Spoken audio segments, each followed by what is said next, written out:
Hello everyone and welcome to Call It Crits. We are all, the Dungeon Master particularly here, me, is shattered today, but we're gonna go for it. You know, you have one of those days where it just, you know, I think another thing, guys, that might be causing this tiredness is the fact that it's actually later, or is it earlier? I don't even know.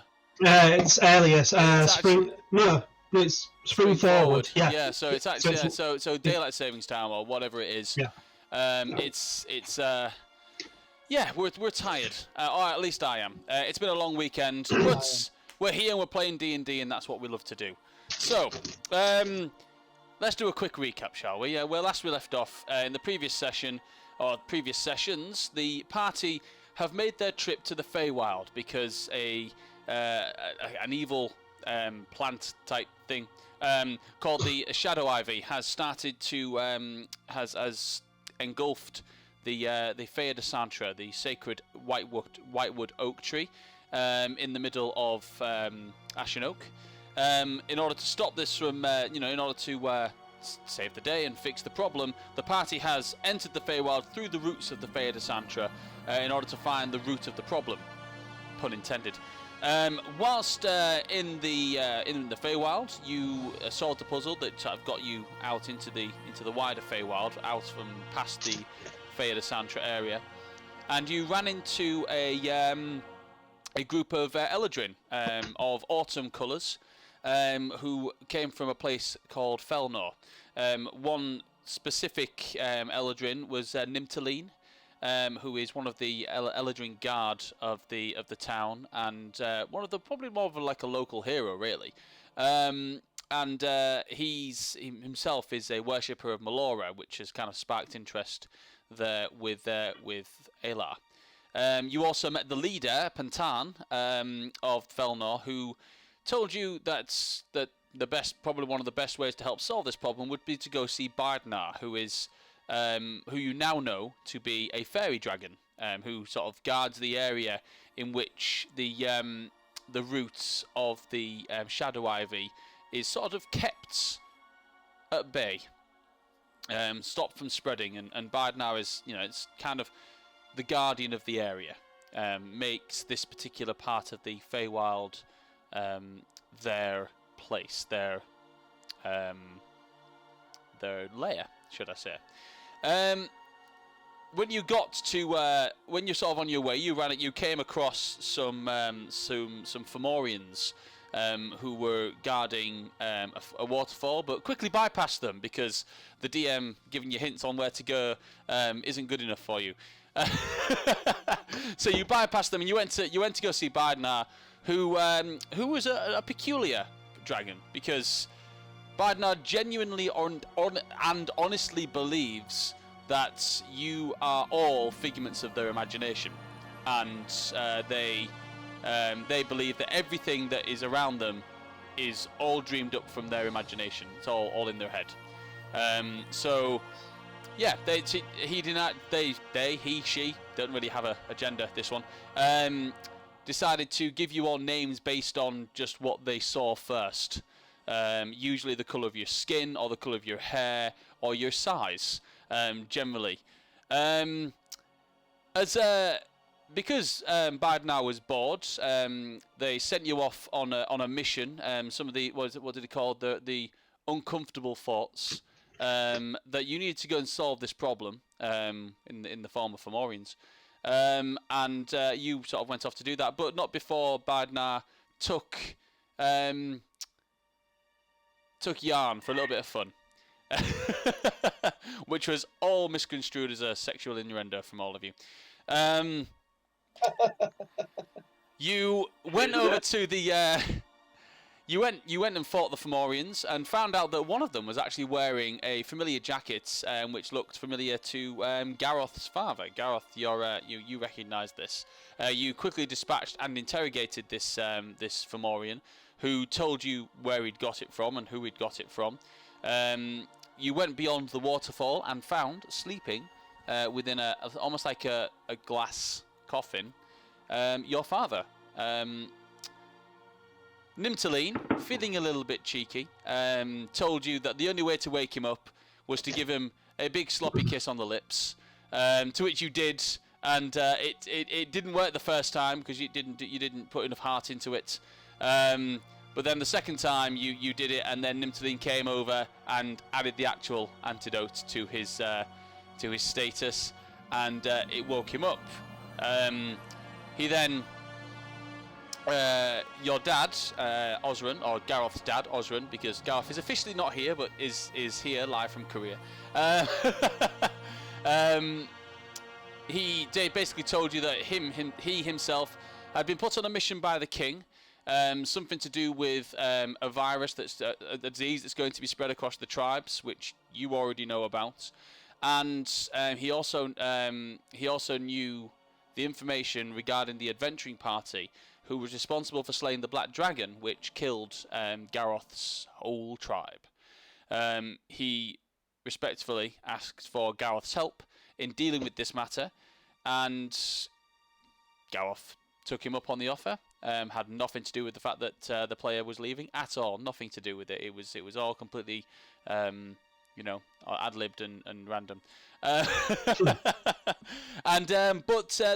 the one surprise actually was that Korvax, the goblin, who had earned a kinship with Gareth, they become to known as really more like Brothers Green, decided he was going to go with Gareth, and they both left together.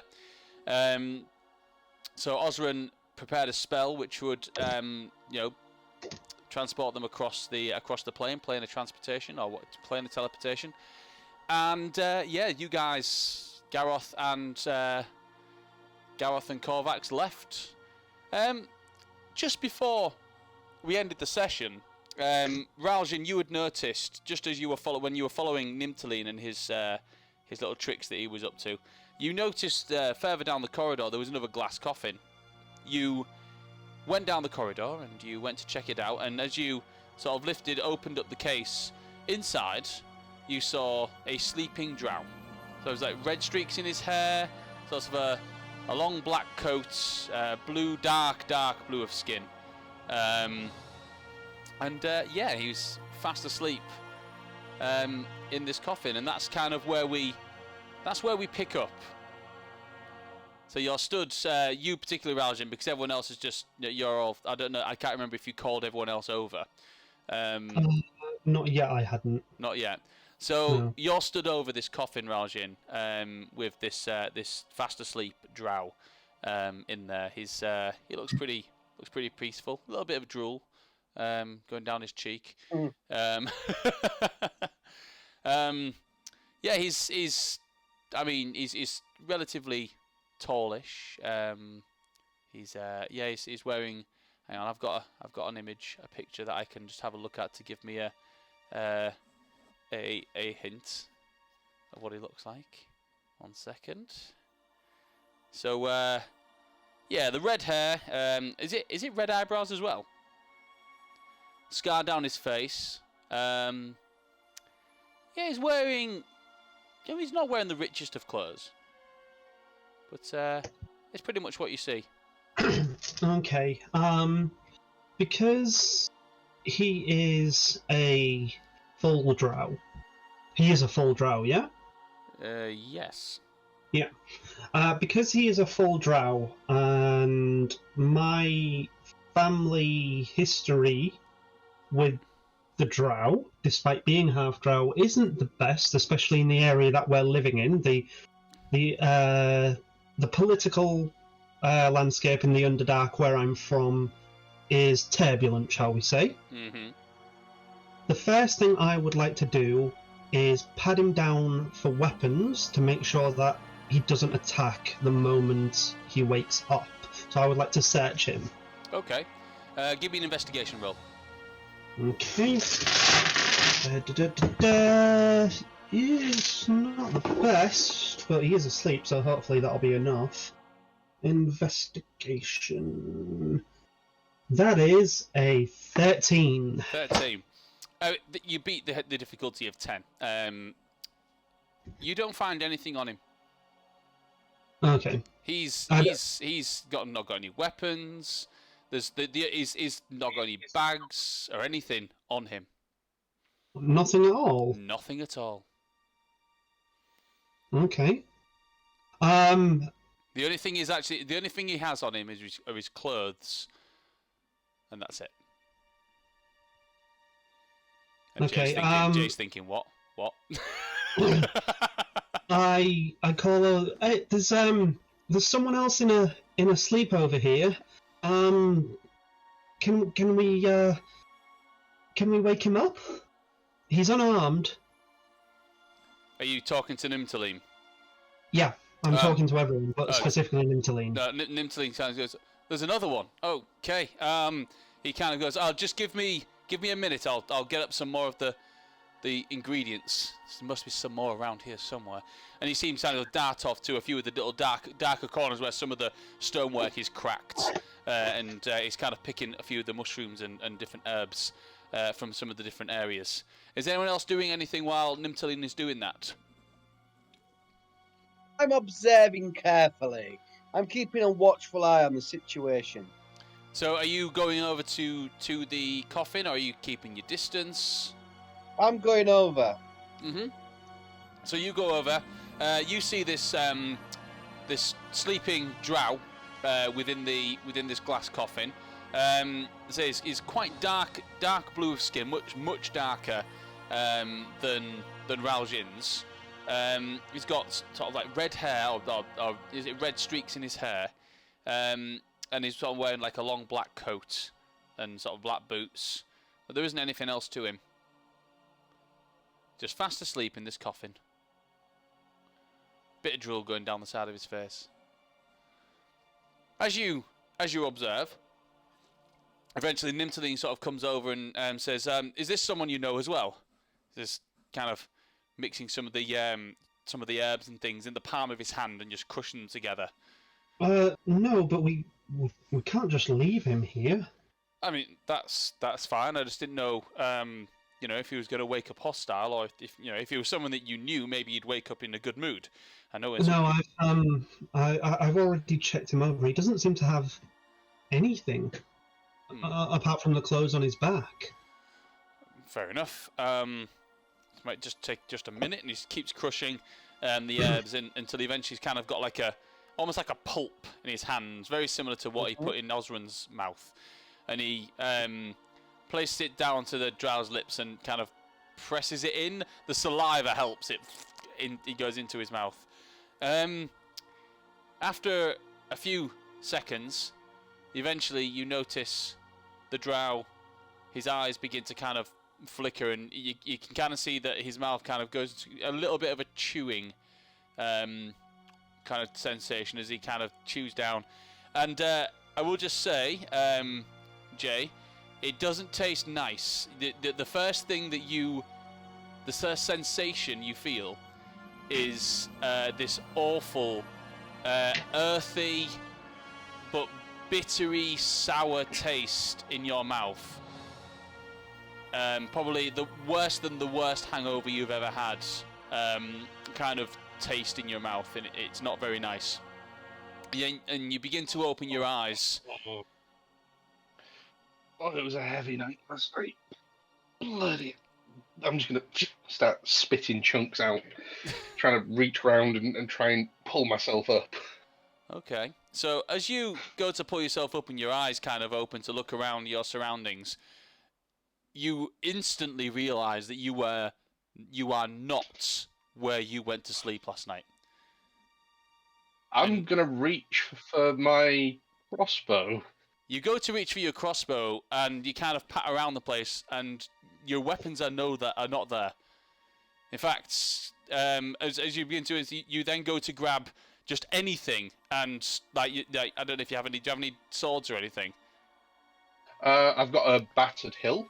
So you go to grab daggers on me. Yeah, you go to try and grab any of your weapons. There's nothing there, and you kind of look, and you see in front of you now. You see there's a blue-skinned half drow, and a high elf, an eladrin, and a gnome.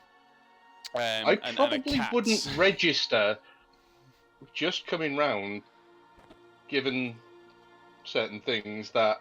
There's a half drow there. I'd probably just register blue skin initially. Okay. The room fills with darkness, 20 feet, emanating from the coffin. Okay.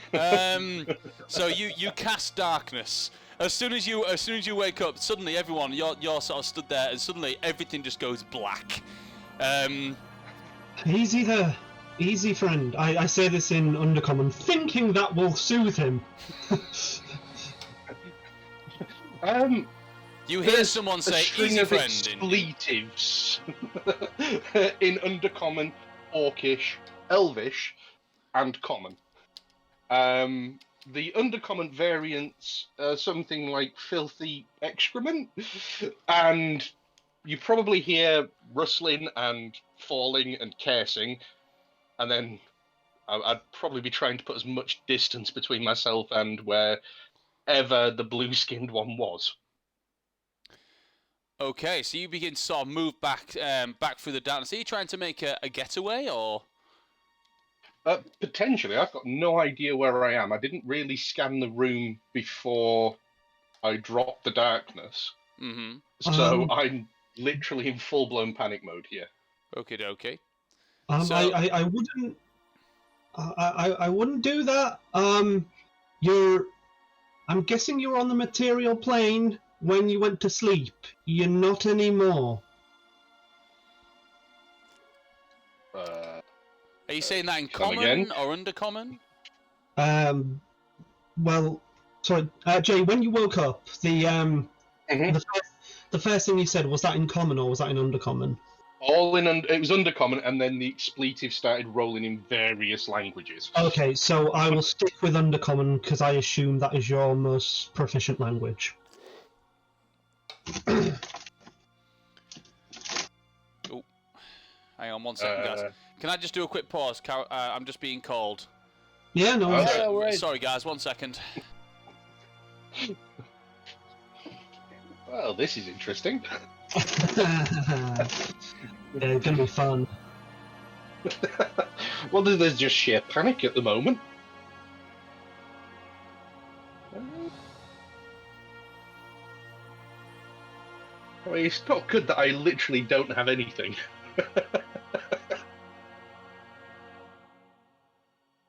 I mean, I suppose it makes sense. Like, if I was kidnapping people and putting them into deep sleeps, I wouldn't leave them with any weapons just in case. Yeah, I mean, I'm more concerned that everything else is gone. Yeah. Yeah.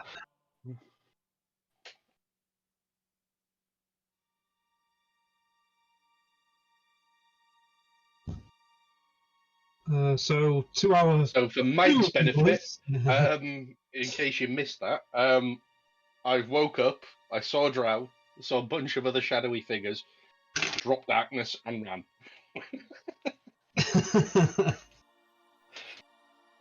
It's like literally he pooped darkness. Well, you know, Hey guys, really sorry to anyone that might be watching and to you guys. I'm just going to. I need to take about a 20-minute break because I need to go and clean the car. Because it's Oh. yeah. Okay. So Yeah. if we take a break until I get back up, that's all right with everybody. And No worries. yeah, and then No we'll worries. continue this then. Life, Nick, yeah, Nick's more important. absolutely. Not a problem. All right, see you soon, guys. About 20 minutes Bye. probably. All right. Yeah. All right. Bye bye.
Hello. Wow. Okay. Yeah. Very sorry about the about that, guys. Unfortunately, my son decided he wanted to throw up all over the car, so my wife had asked me to go and clean it up, which sorted, all done, and yeah, we can. It's hopefully it's not gonna. High quality entertainment when you watch Call It Crits. Oh, absolutely, yeah. You don't need this kind of entertainment unless you go watch Dungeons and Daddies, but apparently they're very good as well. So yeah. Anyway, so let's kind of jump back in. I'm really sorry, guys. You might have to just rewind me a little bit to tell me what you guys did last, because when my phone started ringing, I kind of turned off and went to that. Okay. So Jay had cast Darkness. Oh yes, I remember that. Yeah. And I, in an attempt to calm this mysterious Drow down, said to him in Undercommon, "You might want to calm down because you're in the Feywild." Okay. Upon hearing this,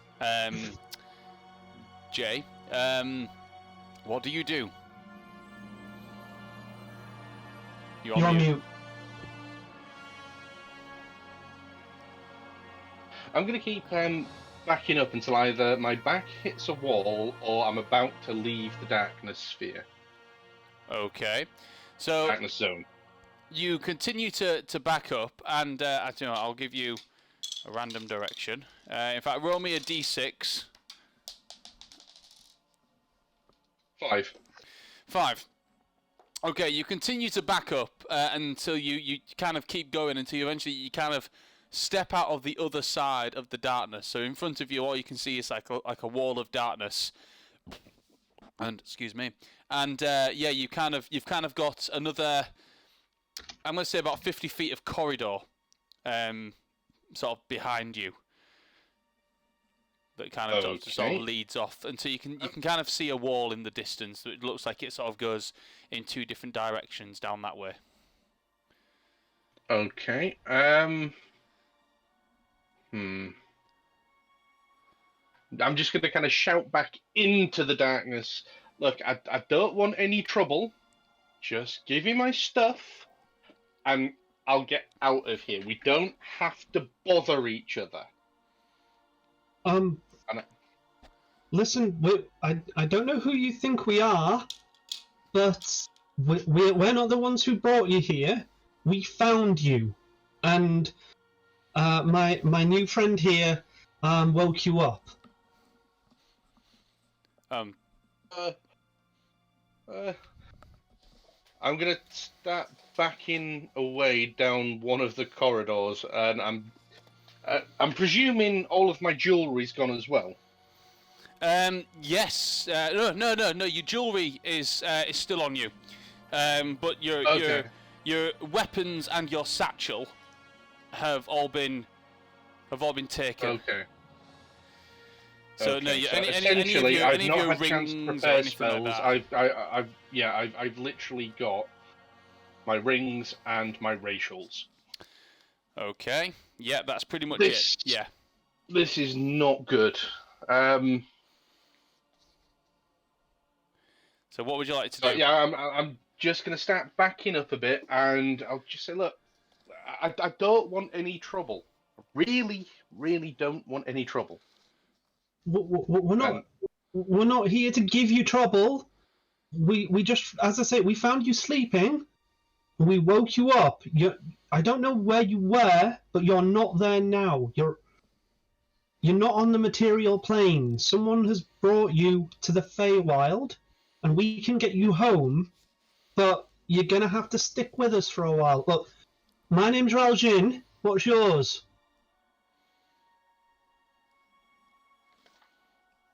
Raljin?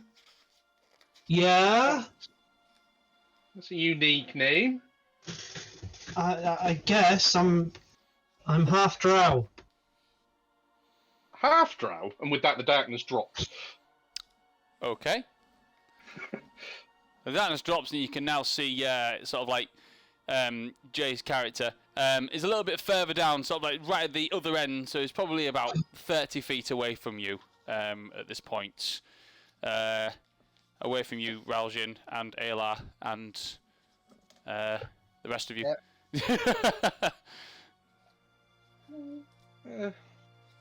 I'm just going to be looking really, really nervous, and I'm going to be paying particular attention to Raljin. Hi.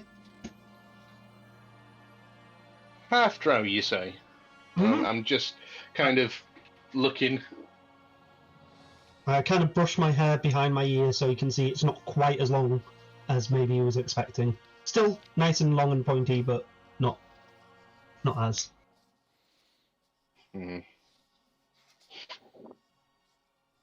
So that's what's happening with the Drow these days. Right, okay, right. So you say I'm on... not on the material plane. No. I'm going to start wandering back over to the coffin, and I'm going to be digging around. Can I find... is there any... First of all, is my hat there? I want my hat. No. Your hat isn't there. She took my hat. Wait, Bloody barmaid. Look, we can help you find your possessions. I'm really, really hungover here. Like, this is the worst hangover I've ever had. I'm due to perform in a couple of hours. Malchus is going to literally nail my hide to the mast. Perform where? Allow me to introduce myself. I'm Grinx Astari, and I'm going to do a courtly bow. And I'm a performer in Malchus's Marvelous Menagerie. You've probably heard of us. Everyone give me a history check. Okay, yeah, all right.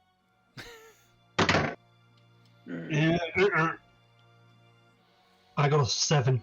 Yeah, you definitely have never heard of it. 14. No, you've not heard of it either. Look, we're famous from Anira to Dune Watch to Oppenook and down to Kingsport. We've performed everywhere. You know, even Backwater, Bumpkins, and I'm going to just vaguely gesture at Ayla because he's wearing druidy type stuff, have probably heard of us. Might seem like a weird question, but what year is it? Phil, what year is it? To you or to them? Both. Okay. To me, what year is it? To you, hang on, let me pull up my calendar. Ba-ba-da-ba. 1 second. If I can recall. Oh, that's great. I don't have the years on that. Hang on a second. Why would I not have the years on the calendar? I don't know. I was going to say, I didn't think I'd seen it on the calendar. No, it's not. I Years forgot. usually do help a calendar. Yeah, they do. Yeah. It is quite a useful thing to have, yeah. I'll look up my notes because I can tell you Months exactly. and days are also good. Well, I've got that. So. You're not a total wazzock. So, hang on. You think? Hang on. I'm just gonna quickly message you, Jay, because some stuff I can't remember, and I'm just. Well, I'm just gonna say. I'm really sorry. I do not recall your menagerie. We are travellers. We are adventurers. We do not frequent cities too often. Most of our time is spent completing our missions for the good of mankind, humankind, elfkind, and ridding the world, ridding the Accalia of abhorrent creatures. Okay, so to you, Jay, the year is hang on, I'm doing quick math now. 2224. The 2224th year.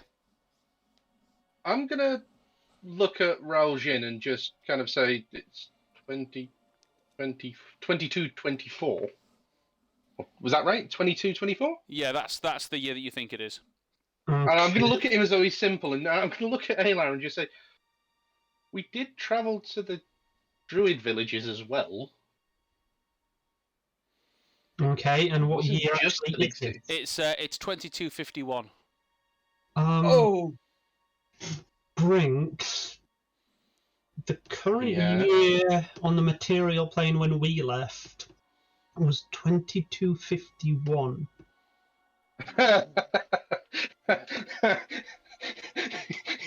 You're funny. You're funny.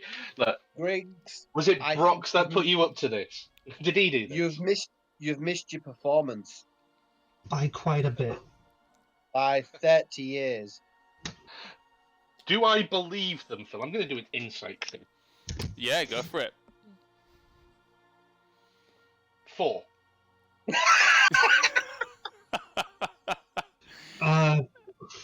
I mean, Oh no, sorry, 6. 6.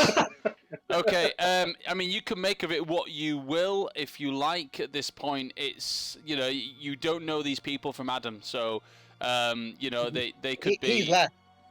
Put him. He's gone. Yeah. He left with Jack. 30 years So- ago. So you probably trust them about as far as you can throw them, but you can't quite read them on this. It's kind of hard to take in. Okay, Ral'Jin, Mulrin, do we have anything with us that documents the year? Any scrolls, any books? Maureen will just say, I do. He kind of goes over and he has his own diary. Yeah, I've got a journal as well. Yeah. Ral'Jin, Mulrin, please show Grinks your journals. And Maureen will show you a page. Mm. And And Maureen will actually flick through a few other sort of like pages that all date back to quite some time. I'm going to pull out my library book and show him the stamp on the library book.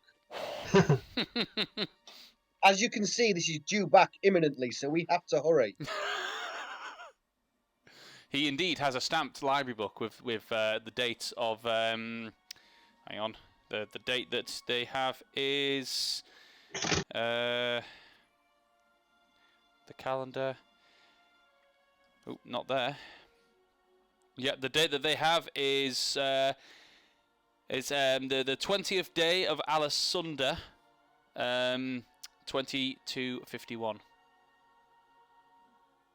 I'm just going to put my back against the coffin and just slide down it. Is our new friend here in need of a drink? Anyone got any drink? Yeah, a drink would be good. I think Grog took all the yak's milk Gareth. with him. Gareth took all the yak's milk. Yep. Yeah, exactly. So does anyone actually have any alcohol? Ral'Jin doesn't. I do. Special occasion. Do you have some? Gareth's the one that carried all of the. Oh, we've got the bag of holding. Is there anything in the bag of holding that I'm carrying that's Yak's milk. Is it any inside yak's the bag milk? of holding? I would have left one bottle for each person. Oh, okay. Right. So, I pull out of the bag of holding a bottle of yak's milk and say, "Here, try this. This might help with your shock." Or it might kill you. I'm going to pop the cork, sniff it. it smells awful. Is it a... It's yak's I mean- milk. A I mean, bold it's and not- brave warrior gave us this. I mean, it's not Illidari absinthe, but any port in a storm, and I'm just going to neck the whole thing in one. Oh, I'm gonna go. Whoa, whoa, whoa, whoa! I took a few steps back. Give me a Constitution. 21 on Constitution. Oh wow, yeah, you hold it. So yeah, you just goes down and you can just see him. Do you remember on my stag do when Jay drank that pint of Yes. yeah, that pint faster than I could blink? It's Yes. pretty much like that. It just kind of just down the hatch really quickly. I think it's probably helped with his Constitution check that it probably doesn't even touch his tongue. But he did have the worst hangover taste in his mouth ever prior to the axe milk. So I'm guessing this might be a slight improvement. Possibly. Maybe. Hair of the dog. Right. Okay. We need to find my stuff. Yeah, I yeah. mean, we can help you if you want. yeah, that'd be appreciated. Oh god, my head. I'm gonna hand Ayla back the empty wineskin. Put it back in the Thank bag you. of holding. Yeah, goes into the bag of holding. I Right. like how Ayla's become the bag bitch now. Yeah. Right. Yeah, pretty strong, you know. Right. So where would you like to go from here? Well, first off, Search the room, see if there's anything in the room. I Yeah. want to see if I can get my stuff. Okay, so I mean, I'm hoping that the area that you're in is it's essentially almost like a corridor, and your coffin is kind of like at one side, and then there's kind of like the corridor that leads off down to where the waterfall is, and then the other side there was Osran's coffin, and the corridor kind of goes off in two directions either side. And if you can kind of see, those of you, you all have dark vision. Those of you with dark vision, you can kind of see as it sort of goes off to either side. It kind of meets a wall, which looks like it kind of goes off in two directions either side of that. So yeah, that's where it goes. I have an investigation check. I want to look for any sort of secret passages, any levers, anything that might suggest a hidden sort of wall that make move, or anything at all where this could be hidden. His stuff could be hidden. Okay, give me an investigation roll.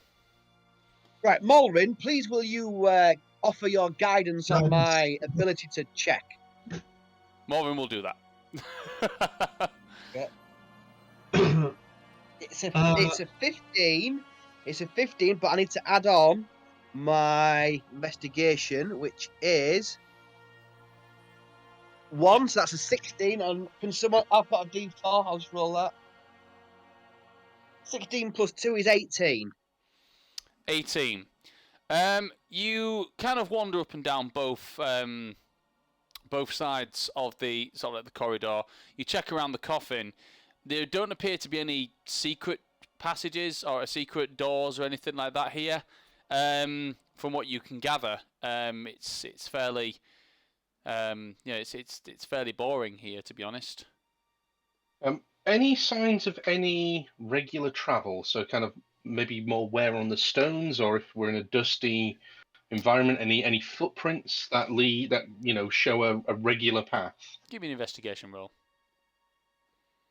Well, that's not terrible. I don't have investigation, but I do have something in wisdom, so that's 17. 17. Hang on a second. It's doing something here. So, you have a look around, and there are some sort of instances where it kind of looks like an old corridors. Picture almost like a cathedral kind of style, but it's obviously it's more underground. It does sort of come or sort of in under rock, I guess, sort of built within what looks like a mountain.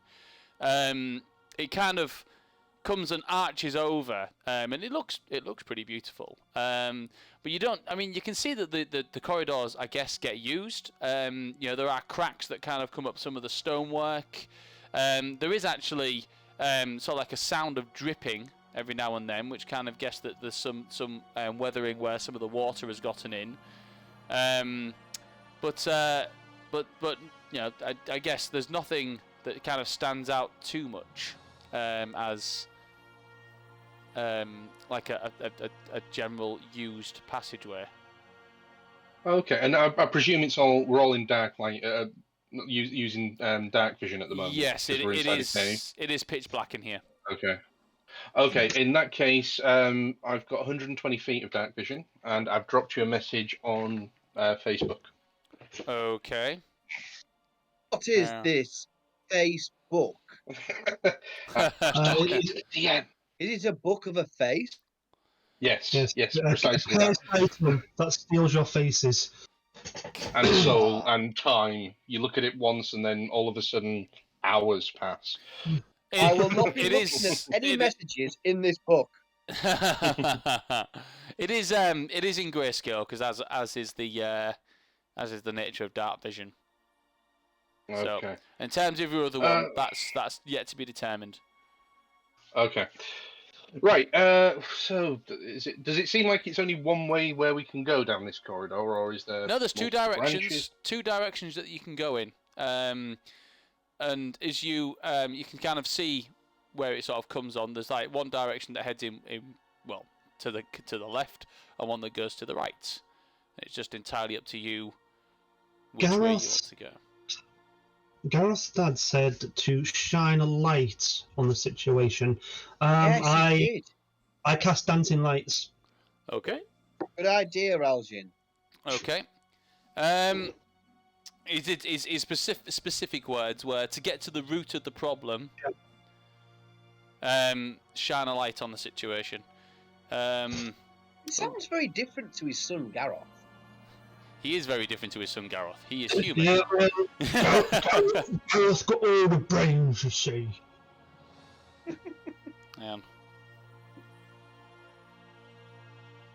Okay.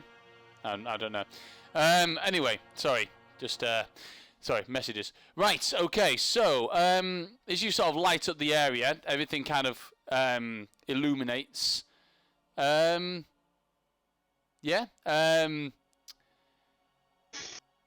The whole area illuminates. Nothing specific happens. You can just sort of see better. Hmm. Yeah, I'll Okay. start walking ahead. Okay.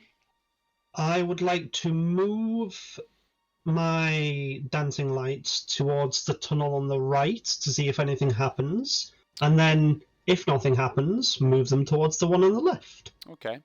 The one on the right, it gets down to the end, and what you can actually see is the corridor. The light only appears to bend around one corner, which kind of goes up to sort of like left from there, so like upwards, like so it kind of goes. Trying to think about the way. Yeah, so it would the corridor basically turns around left as you get to that corner, and it's just wall at the other side. As it goes down the right-hand side, it gets to where it looks like the wall is going to hit, but then the wall fades, and a door, a portcullis, it sort of appears, and the light kind of shines through this portcullis, almost like it was a fake wall. Grinks, before you go off by yourself, here, a friend just gave me this. I think you're going to be able to use it a bit better. And I hand him the Venomous Dagger. Until we can get your own stuff. Oh, appreciated. I presume it's just going to be a standard dagger until I've attuned. Yeah, until you've attuned. I mean, yeah, until you attune to it. Yeah, you can't use its poison ability. As the light illuminates Ralgin, the colour kind of comes to the room, and you can, as you sort of get closer to Grinks, you do notice that bright, vibrant red in his hair, just kind of stands out with him. As the sort of, your dark vision was sort of like a grayscale, whereas now you can see. Take the dagger and just be looking at it. Not too many of our kind with red hair. Family traits. And I'll put the dagger in my boot. Ah, So poisoned. what does your performance act consist of, Grinks? Oh, I do a little of this, little of that. Mainly sleight of hand, and I'll have the dagger in one hand, and it'll kind of disappear and reappear in the next. Very good. I like these skills. Very handy to have in a party. Reminds me Phil, of you Paul. know, it said everything was missing. If I check the pouch on my right forearm, I had a flute and a set of tools in there. Are they still there, or are they gone as well? You go and check, and they are still there. All's lost. So I'll do some Okay. rummaging around, and then. So there's a door. Let's go and have a look at this door, and I'm going to kind of wander over, and I'm going to check for traps.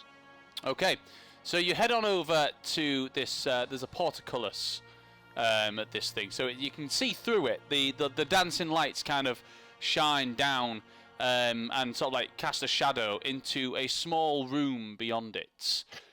Within the room, if you have a look, so there's a wooden portcullis which sort of blocks it, and inside is sort of an empty-ish room, not much in it. But what you can see is a locked wooden chest in there. Is the portcullis locked, or is it open? Give it a check. Give me an investigation. So we'll check for traps first. So Okay, investigation to check for traps. natural 20. It's first on the character. Well done. It's not trapped. Okay. So I'll try the door. Okay. With the natural 20 as well, you can kind of check. You kind of look at it. It's not locked, but it is heavy. If you would be able to lift it if you were strong enough. It's also made out of wood, so it's not massively. You probably think that a good few hits and you'll probably be able to break through it. So you can either try to lift it, or you can try to break it. Oh, I'll help you lift it if you want. Okay, I'll give Aylar advantage because I imagine his strength is way better than mine. So my strength is 16 plus 3. 16 plus 3. Did you roll with advantage? No, sorry, no, that's what my strength is. Oh right, so yeah, if you roll a d20, so add a plus 3. Oh, it's better than that. I've rolled 18 plus 3 is 21. 21. It's good job I had advantage. The other roll was 10. Yeah, so no, that's good. So you managed to kind of get your hands under it, and you kind of lift, and you kind of hear ding, ding, ding, ding, ding, ding, ding, ding, ding, ding, ding, ding, ding, ding, ding, and you both kind of lift it up, and you until eventually you hear a kink, and it kind of locks onto something, and you kind of let go, and the portcullis is now locked open. Yeah, so I'm just gonna say, shame Gareth wasn't here to see that. I'm going to look a little confused at that, and I'm going to immediately go over to the chest. Check it for traps. So 14. Would that be investigation? If you're doing an investigation, well, just to check for traps. Yeah. Well, I'm checking for traps first. Making sure it isn't booby traps. Do an investigation to check for traps first, then. 16. It's not trapped, but it is locked. Okay, so what the guys will see is I'll just gesture to it. Does anyone mind? No, please. Go ahead. I'll open the pouch on my wrist, and I will pull out a set of really finely crafted obsidian lockpicks. Okay. Mm-hmm. So, And give me a lockpick check. That is a nat 20 on his dice. Is that a nat 20? What is that? What is the total? Okay, so So it'd be what is it? So it's that plus proficiency, is it? Or yeah, it's plus your proficiency plus dexterity. Okay, so plus proficiency is 3, so 23 plus dexterity, 27. Okay. You place the lockpick in, and you're taking your time, kind of fiddling around in the lock and wriggling it around, After about 5 seconds, you just hear it, and the lock sort of falls open, and that was a high DC to unlock that. So you needed to beat 25. So that was, and it was a very, it was a very locked case. You kind of pull the lock off and open up the case. To your dismay, though, your belongings are not here. You do, however, find a pouch, sort of like a brown pouch, which looks like it's got some coins in it.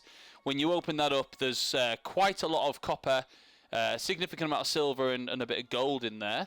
There's what looks to be like a linen vest threaded with copper. There's like a marble rod engraved with dwarven runes. A necklace, which looks rather nice. Phil? Yes? I'm going to... For anyone watching, Mm-hmm. my eyes are going to almost go like a glowing red. Okay. Like a mist is going to descend over I'm them. watching.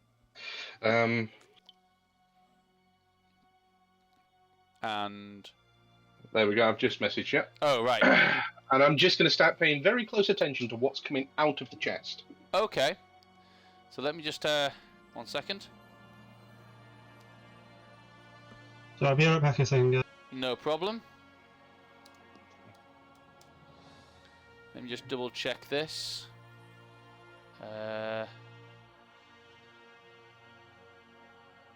Okay. Okay, so that's...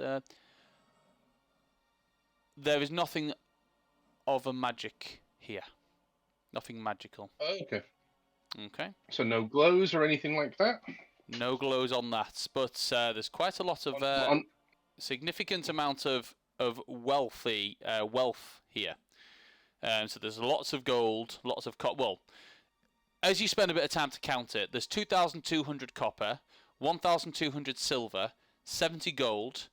There's let's say the linen vest with a sort of a copper thread, the marble rod engraved with dwarven runes, so you can kind of guess. And the vest itself looks like it was meant for someone of a shorter stature, quite short and stumpy. These probably belonged to a dwarf. The necklace is sort of like a lapis lazuli colour, so like a blue gem necklace. And then there's an obsidian scepter inlaid with meandrous of silver. So it's like an obsidian scepter, which could be used as, let's say, a spell-casting focus, but it doesn't have anything magical about it, but it can be used as a focus. Okay, so what I will do then is I'll just gesture Ayla to come over and just start putting stuff into the bag of holding, and I presume my coin purse has gone. Yeah, you don't have your coin purse. Yeah, no, your bag, which would have had all of your stuff in, that's been taken, as well as your hats and all of your weapons. Your jewellery has all been left on, but you've been wearing your rings and things like that. You've probably been wearing for such a long time that to take them off easily would be a bit of a struggle anyway. No, that's okay. Okay, so everything will go in there. So just for game purposes, if you could just tot in Discord at the end of the session what we've got. Hang on, let me just I'll copy and paste it, and I'll do that now. And as I stand up, I'm going to just cast my eyes around the rest of the room while my eyes are still glowing. Is there anything that jumps out? Nope, it's a relatively empty room. There is another door on the other side, which leads off sort of like opposite to the portcullis. It's hang on a second, let me just check.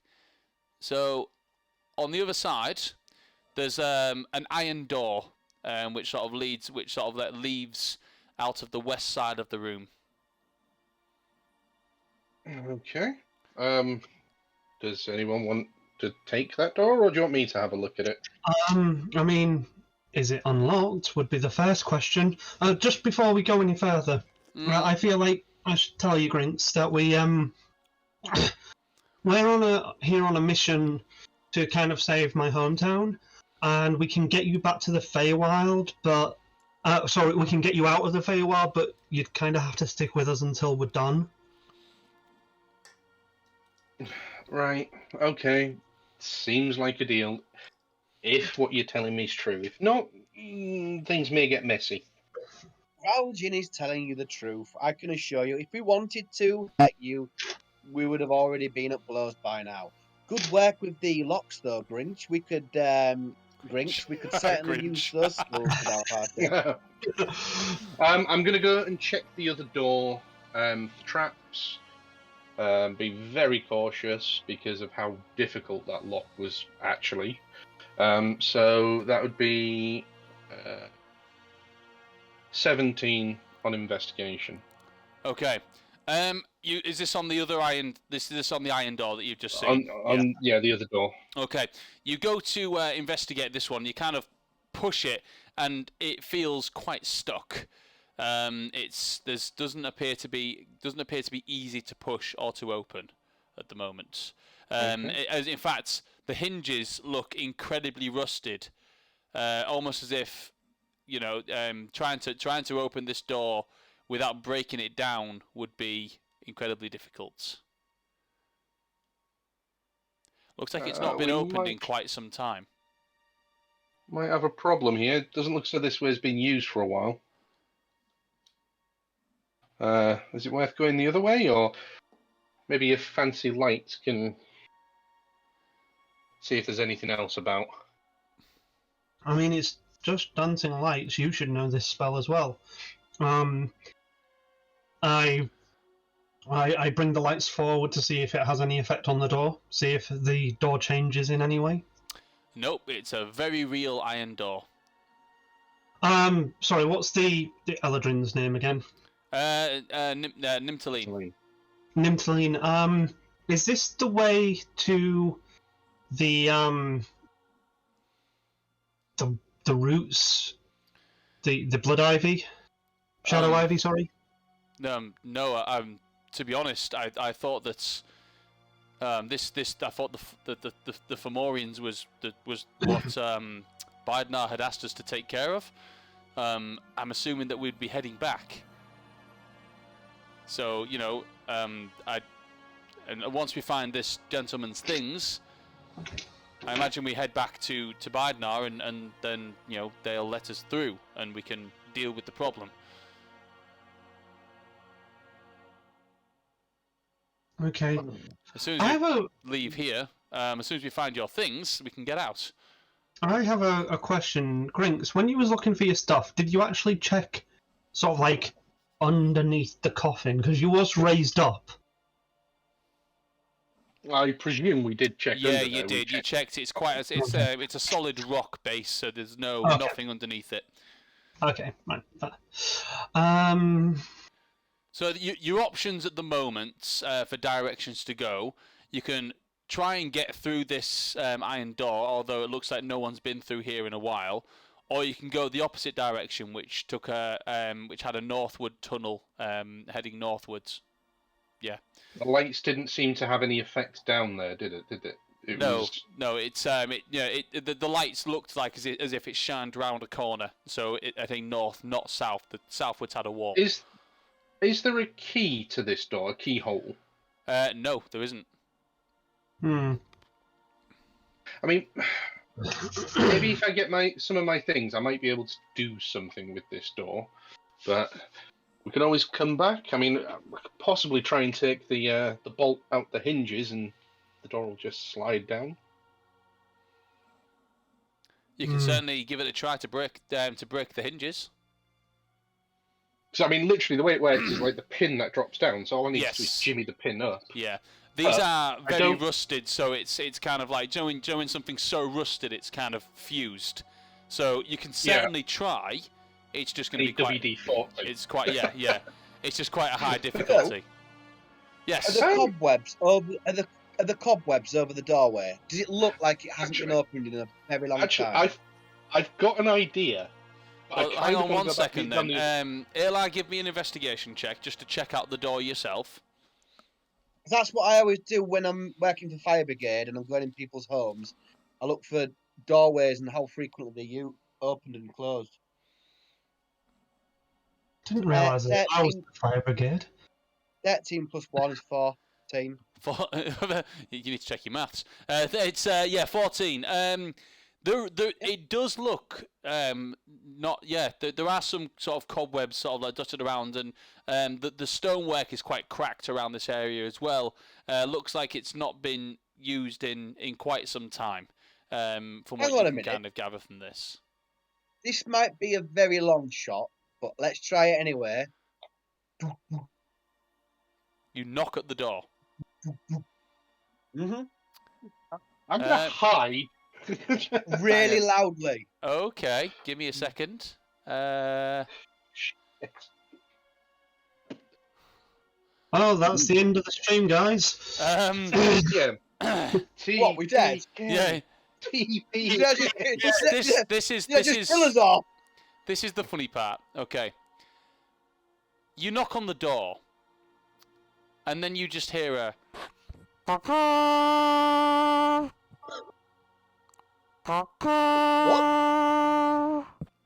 The sound of horns from the other side of the corridor. Sorry, we've got the wrong house. I'm just gonna look at Ayla. Are you a moron? We just robbed this place. Shut up. Hello? You kind of press your ear against the door again, and you hear again.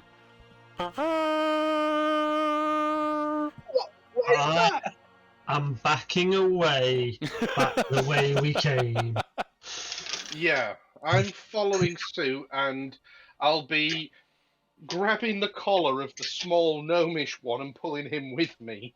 No. No, seriously, there might not be enemies. What's this a friend who was with us said? Near thingy. Nimtaline. He just kind of he's doing the same as Raljin. He's kind of backing up a little bit. You can tell that he doesn't look like he knows a lot about what's going on in this particular place either. It all looks a bit strange to him. Just because he's native to the Feywild doesn't mean he's explored places like this. I mean, he's an autumn eldred. He guards his village. That's pretty much his job. This is all new to him as well, and he's kind of like stood. He's like next to Raljin, kind of like backing away, looking at Raljin, like following suit. We don't necessarily know that the people on the other side of the door are bad. Yeah, but I mean, look at our. We're in the place of someone who kidnaps people for 30 years. How is this not bad? I'm going to agree with the with our new friend here, although you're all new friends to me. I think maybe we find this doesn't look like your things will be through here. I think that this is a very disused door, and trying to get beyond it, where there are what appears to sound like, I don't know, war horns or something beyond there, probably not the best idea. Maybe we investigate a different area and we see if we can find your things quite quickly, and then we can. As we leave. go by, I'm going to slam the chest shut, put the lock on, and just twist my lock picks in it to lock it again. Just. All right, give me a dexterity check to see if you successfully lock it. I don't. I really don't. That is 9. Okay, so you kind of put it, you kind of pluck it in, but then as you kind of move away from it, it kind of flops open again, but you don't notice, and you kind of head back off in the direction of everyone else. Let's try down the dead end tunnel, because hey, maybe there's, even though the lights didn't do anything, maybe your stuff is down there hidden in a little crevice or something. Like I said, it's not a dead end. As you get to the other end and you walk down to the other end of the tunnel, you notice that it curves. It kind of turns a corner and heads northwards. Sorry, I thought you said the other way was a dead end. No. I said when the lights go there, you notice that the light bends around northwards, but not south. So it's a corner that only leads in one direction. So yeah, we want to follow the light as per the instructions. Yeah. Yeah. So you head north up this corridor, And you head around about 15 feet until you come to an archway, another sort of like archway that comes around, very similar to the same architecture that's within the rest of this corridor. And you enter sort of like a large, what's about 25 by 30 foot room. And by my notes. So as you go through the archway, it's an empty-ish room. There's not actually much in here at all. It looks like it's quite disused. There's a couple of sort of like candles, like candle posts, candle holders in the corners, but the like large, very large, like bulky wax candles on them, but they're not lit. And to the along the west, so you ending coming through the east entry, where there's like the archway. Over on the west, you notice there's another iron door, and to the north, as you sort of look over, there's looks like a wooden door. To the north. Okay. Before we enter the room, I'm going to make my eyes glow red again, Phil. Okay. Because I can do this as much as I like. Can you? Drow high magic. It's once per day, isn't it? No, it's not. Are you sure? Detect 100%. So let's have a look. It would be in the Discord. I believe it's Tasha's. So. Well, in Tasha's, yes, but not due to the feat. 1 second. So the feat of Drow high magic allows you to. Hang on. I can cast Detect Magic at will. Yeah. Without expending a slot. Yeah, without expending a slot, but where am I? The feat. Yeah. I know which one it is. I'm just trying to find. Is it in Tasha's or is it in? It might be in Xanathar's actually. Just make sure we get this right.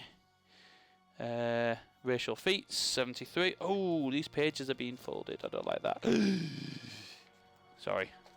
Might have to get an iron on that. 73. So Drow high magic. You learn more than one magical type of dialogue. You learn detect magic spell. You can cast it at will without expending the spell slot. You also learn levitate and dispel magic, each of which you can cast once. Oh, dispel magic. So yeah. Cast at will. Yeah, so cast at will. Yeah, detect magic. Will. Yeah, is at will. It's dispel magic. I do apologise. So it's dispel magic that you can that you only have once per day. So yeah, you can do that. I mean, it's all in vain. You do look around. There's nothing magical in this room. I'm just not trusting anything in this place. I've been apparently prisoner for 30 years, so. But yeah, I have there's trust issues. There's there are four sort of like four candles, in each like big candles, around the corner, in each corner of this room. There's an iron door to the on the west entry and a wooden door on the north entry. Can we light the candles?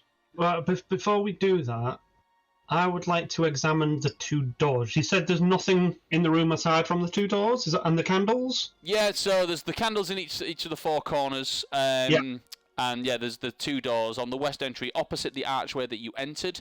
There's an iron door, and sort of like up in the what would be like the northwest corner, there is a wooden door. Which one would you like to investigate? Well, the wooden door first, and what I'm looking for specifically is signs of use, recent use. Okay. Give me an investigation roll. Oh no. Dang it, where's me? There it is. That is a grand total of 9. 9. It's a wooden door. From your investigation, it doesn't look to be locked. It appears to be unlocked. It's not the best condition, but you know you've seen worse. And it appears to have a. The way it opens is there's actually a rope that you pull down, and it slides upwards to open it. Okay. So it's unlocked. Okay. But you can't tell if it's been used recently. If it's you can tell it works obviously better than the iron door that you were there before, but you can't tell if you can't tell of any recent use with that roll.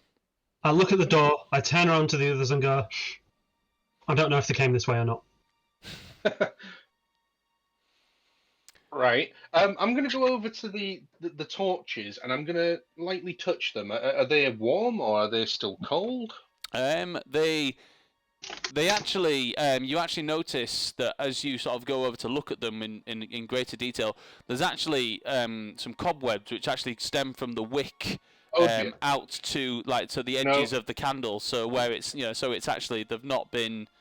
There's some cobwebs. And there's a spider that's making its home just sort of in like the little. Oh. Spider! And I'm going to literally dart from there and put myself as far away as I can in the room from the spider. I walk over. Right. I do that thing where you put your hand out and let the insect crawl up it, and it's just a. No. They are signs. Hang on a minute. I'm going to look at this spider, Phil. I want to survival roll or nature or something. Just make sure it's not a poisonous one, just to warn Ralgin if it is or isn't. Give me a nature roll. All right, hang on. 15 plus nature is so it's 16. 16. You do have limited knowledge of poisonous spiders, but from what you can gather, this looks like almost like just a generic, almost like a house spider type thing, even though it's not in the house. But yeah, it's quite hairy. Hit it with a shoe. Hit it with a shoe. No, it's just a harmless spider. Harmless spiders. There's no such thing. And I'm literally petrified. I sigh, I put it near Lynx and go, do you want to eat that? No. Whoa, what? Cats? Yeah. Dogs? Yeah. Oh yeah, I've got to talk. Hi. I don't want to eat the spider, Ralgin. Thank you very much. They make me cough up. Okay. I'll just put it away from Just Grinks. put it back, Ralgin. It's a natural creature. It's at nature. It's part of life. Yeah. I'm guessing he's got some issues with a certain deity. I can't say I blame him, but we'll leave it at that for now.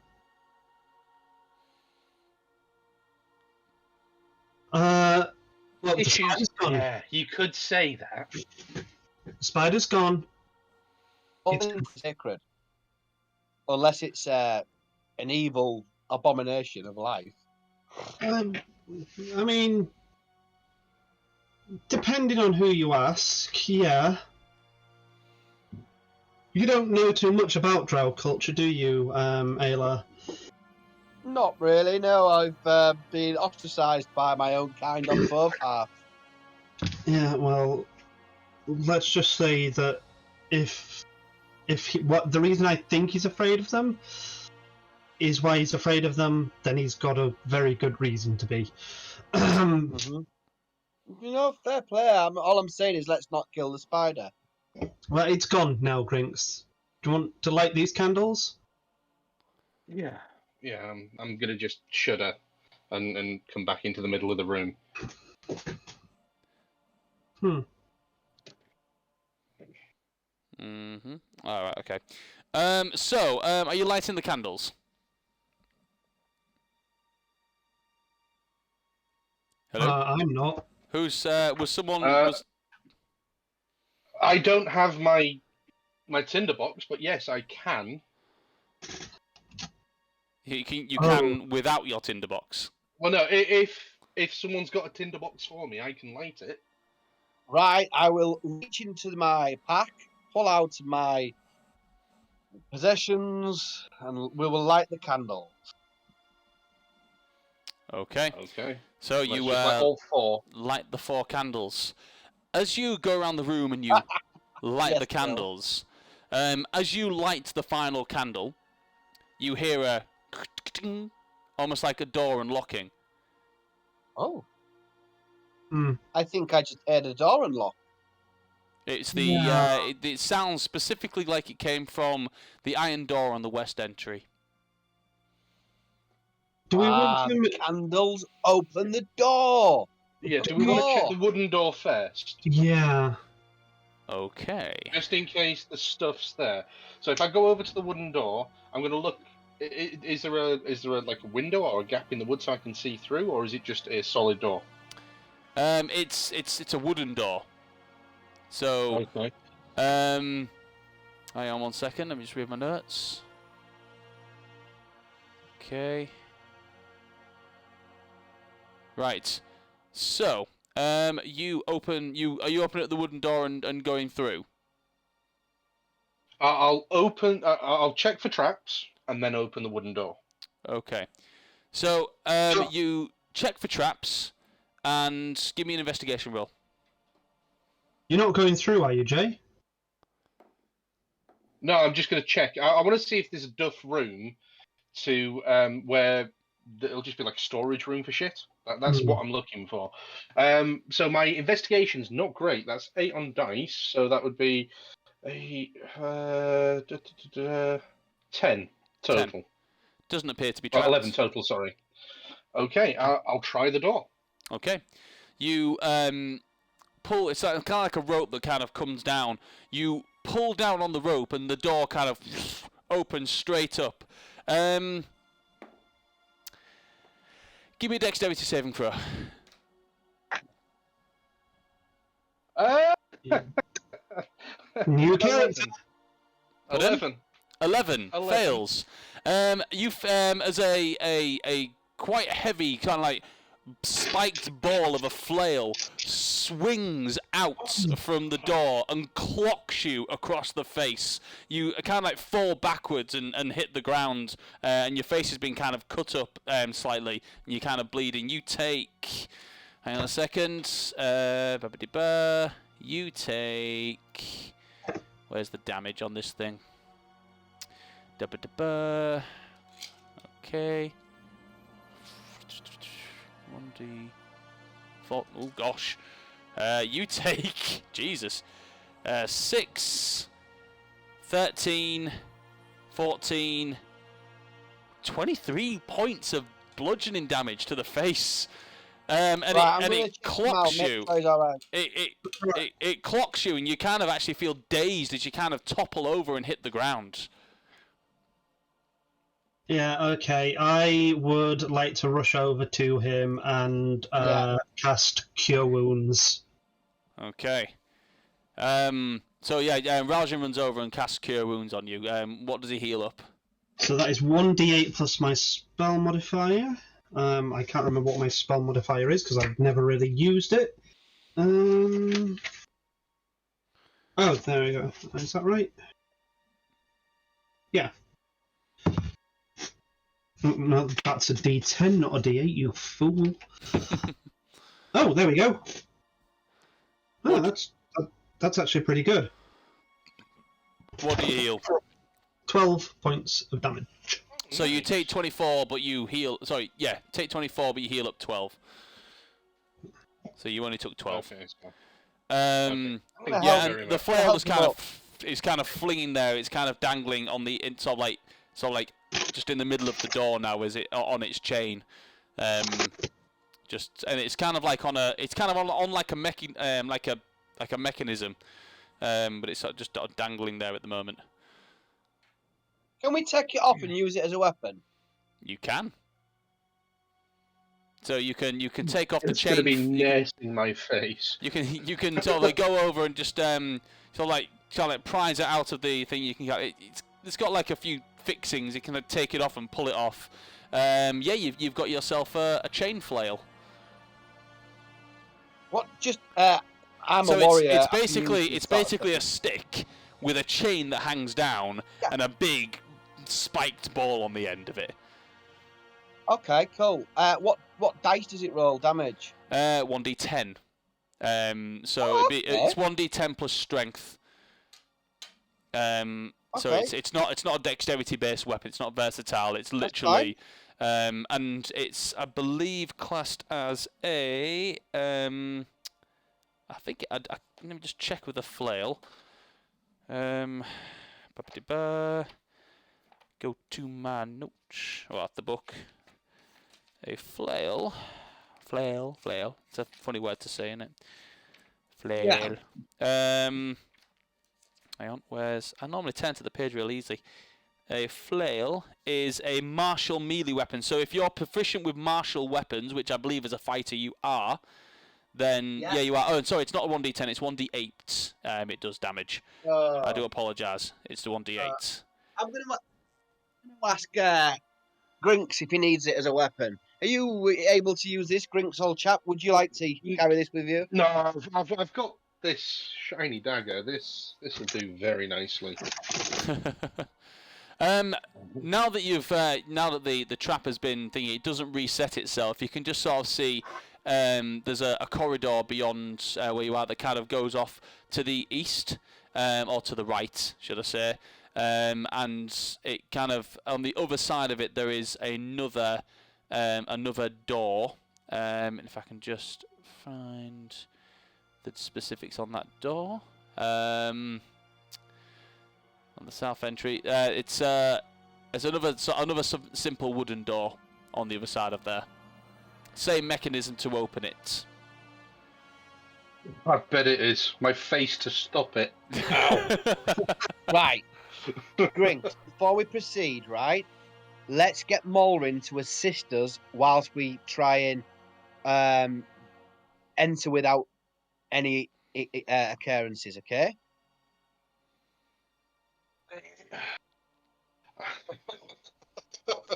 I'm just literally going to be nursing the bruise that's swelling up on Right. the side of my face. Okay. Knowing what we've just seen, Phil, and expecting it to be booby trapped, I'd like Molrin to help me investigate this door for the mechanism and to try and. Okay, so roll with advantage, and Morin will also cast guidance. Let's do an investigation. Oh my word! What? Never, ever, ever have I done this. Is Double that nat 20s? double nat 20s? Yes, Nice. that's insane. I could sit there trying that all day long, every day.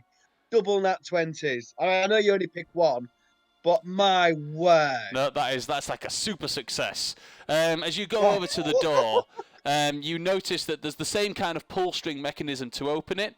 It doesn't appear locked from thingy, but you do notice just upon your investigation that there is what appears to be like a broken part across the middle of it, and there is what appears to be a blade stuck in the door. And upon your investigation as well, you also the blade that's stuck in the door is that of an axe. So it's sort of like an axe blade sort of sticking through the door, almost like it's been hit from the other side. And you sort of also look around, and just above your head, you see that there is another flail dangling from the ceiling, sort of like in a fixed up position. So it's not yet been released. Yeah. So yeah, same trap. Is there a way, Phil, because we know it's there, we could from a side angle activate it and let it activate without killing us? You could do that, or you could also just remove it. I'm gonna remove it. Okay, so you kind of go over and you just pull the flail out. You loosen some of the fixings and pull the flail out, and then you now know that if you go to open the door, it will the trap will still go off, but the flail won't hit anybody. So it's no harm will come of you anymore. Okay, excellent. Anyone want a flail? No, I'm okay, thanks. Can't really use them. I could, but I'll had one probably. already. Yeah. Sorry. Okay. Right, let's progress then. Okay.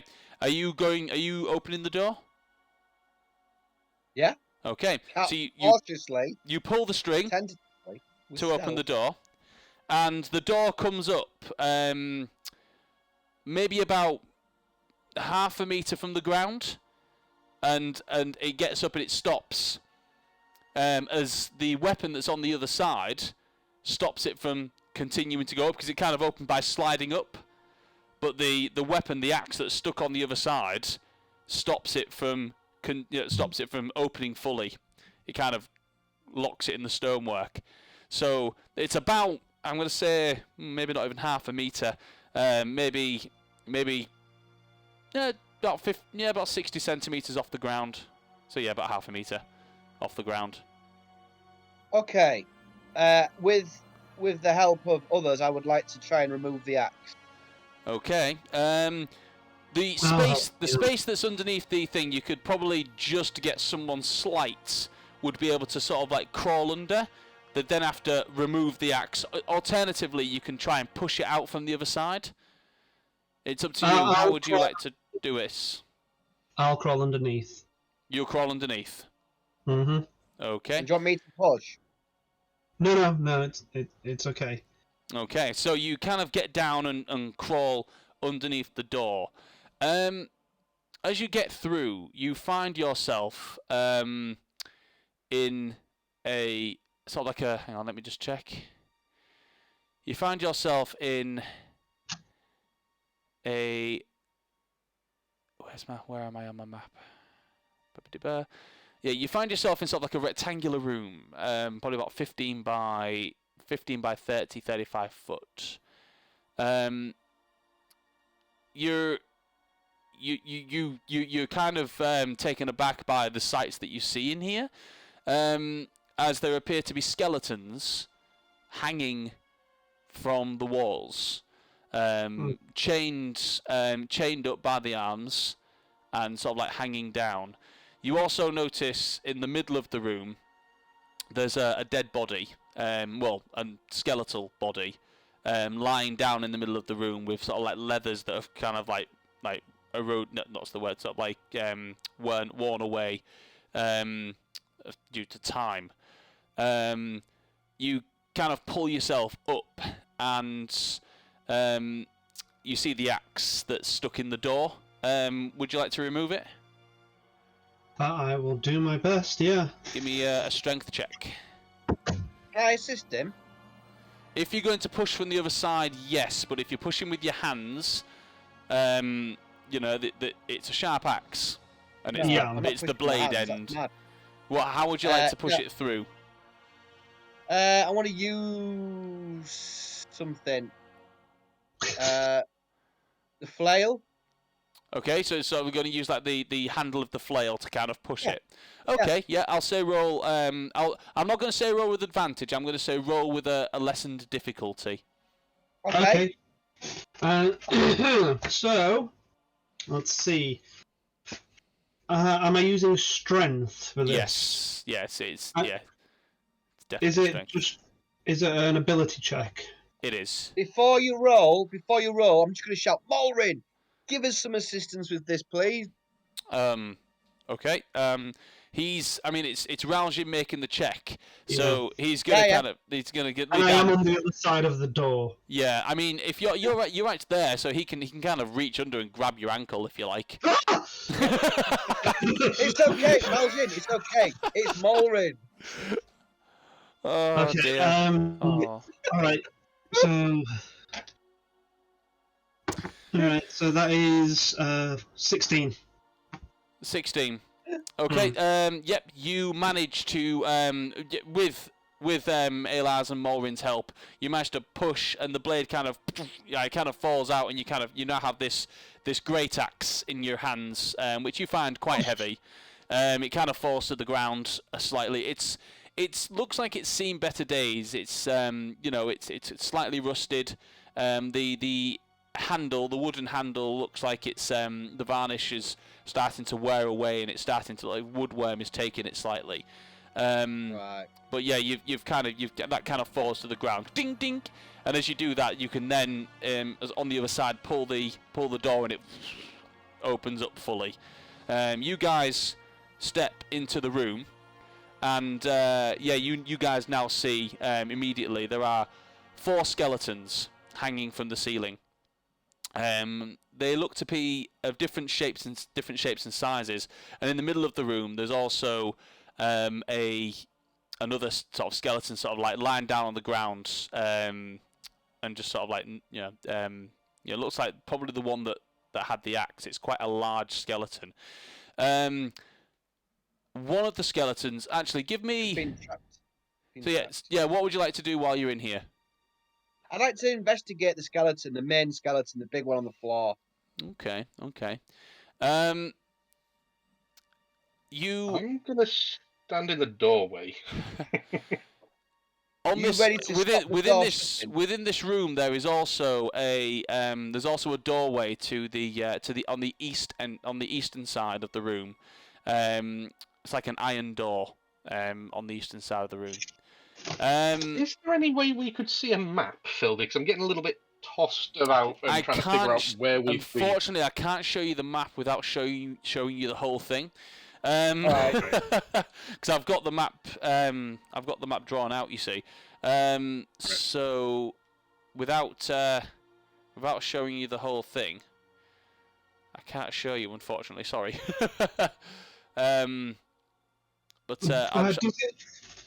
Does it look like there might be anything that has been placed here? Well, basically, does it look like Grinx's things might be in this room? From what you can gather, there are no other things. But I think, Eli, you were going to do an investigation check, weren't you? Yeah, just before we do that investigation check, I'm going to get that battle axe and wedge it in between the door and the frame. So if it was suddenly to slam shut, that axe would stop it. Okay. Now yeah. I'm going to investigate the body. Okay. You go and investigate the body on the floor. Yeah. Give me that investigation roll then.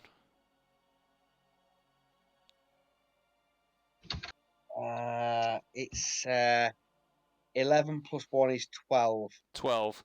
It appears to be a large skeleton. Looks to be orcish. And you look at the kind of like the jawline and everything. Pure orc. Not half orc. So like a larger skull. And it's sort of like wearing leathers. Leather armor, which is just worn away over time.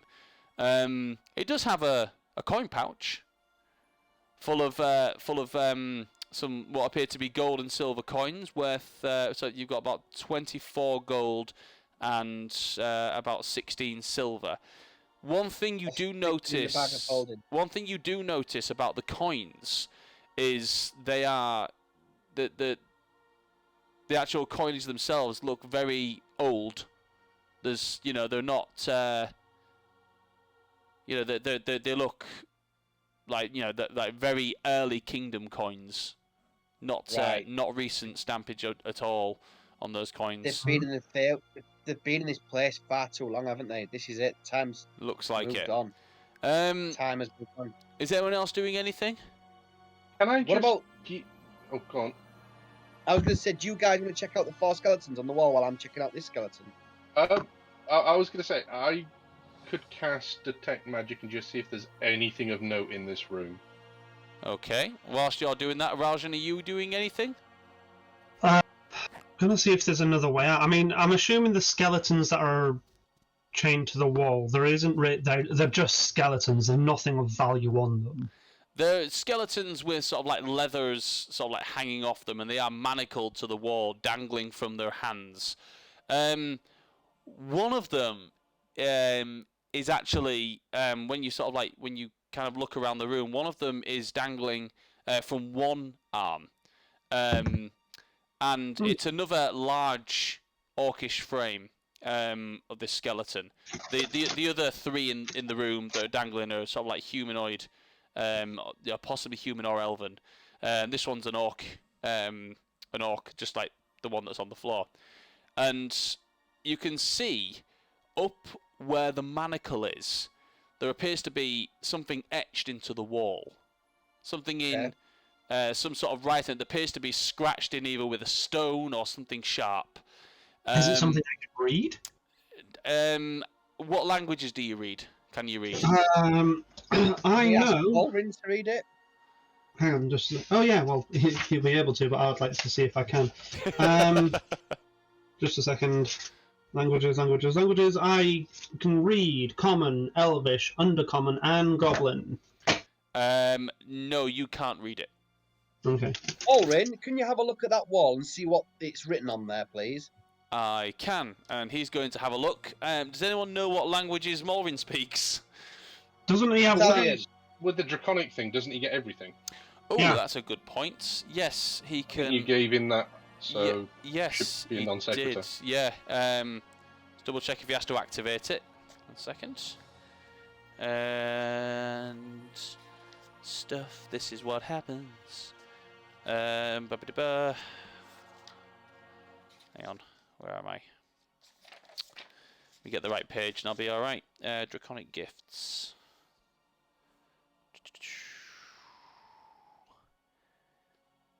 Da-ba-da-ba. Sorry, 1 second, guys. 28.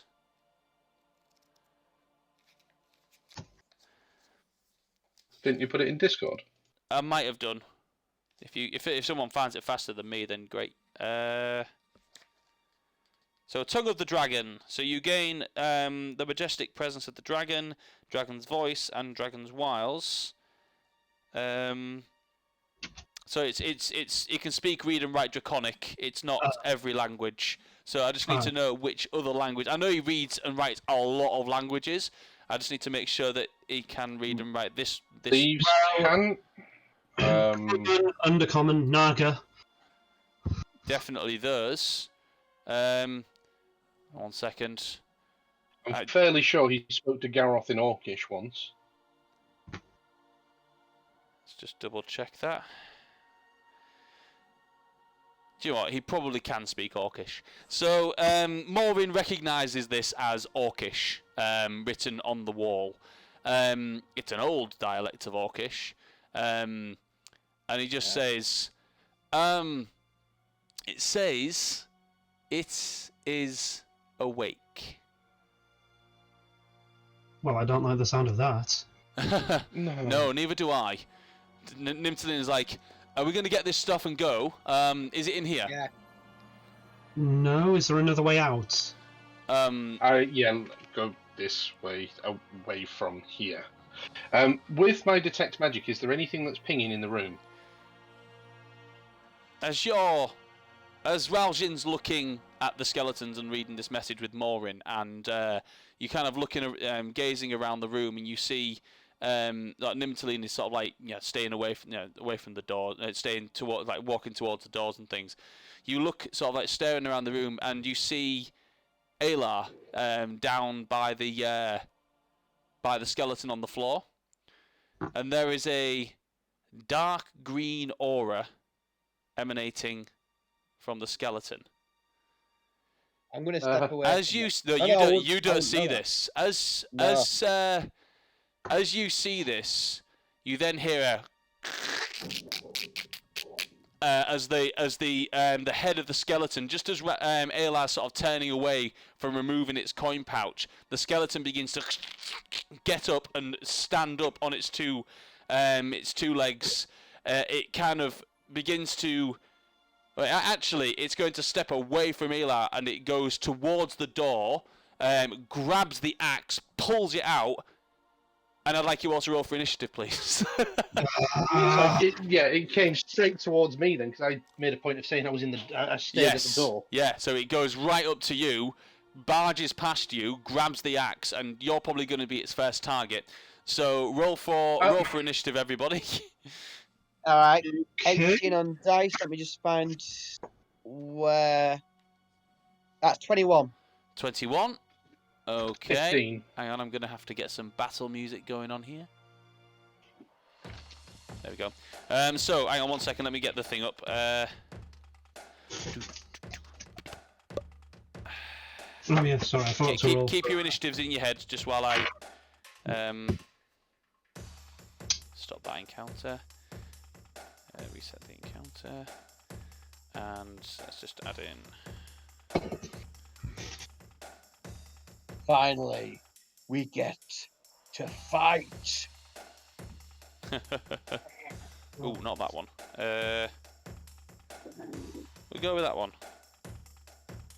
I've still not got my shit. Sorry? I've still not got my shit. I know. So I can't do anything. Literally, I am borderline useless. This is a trial by fire for Grinks.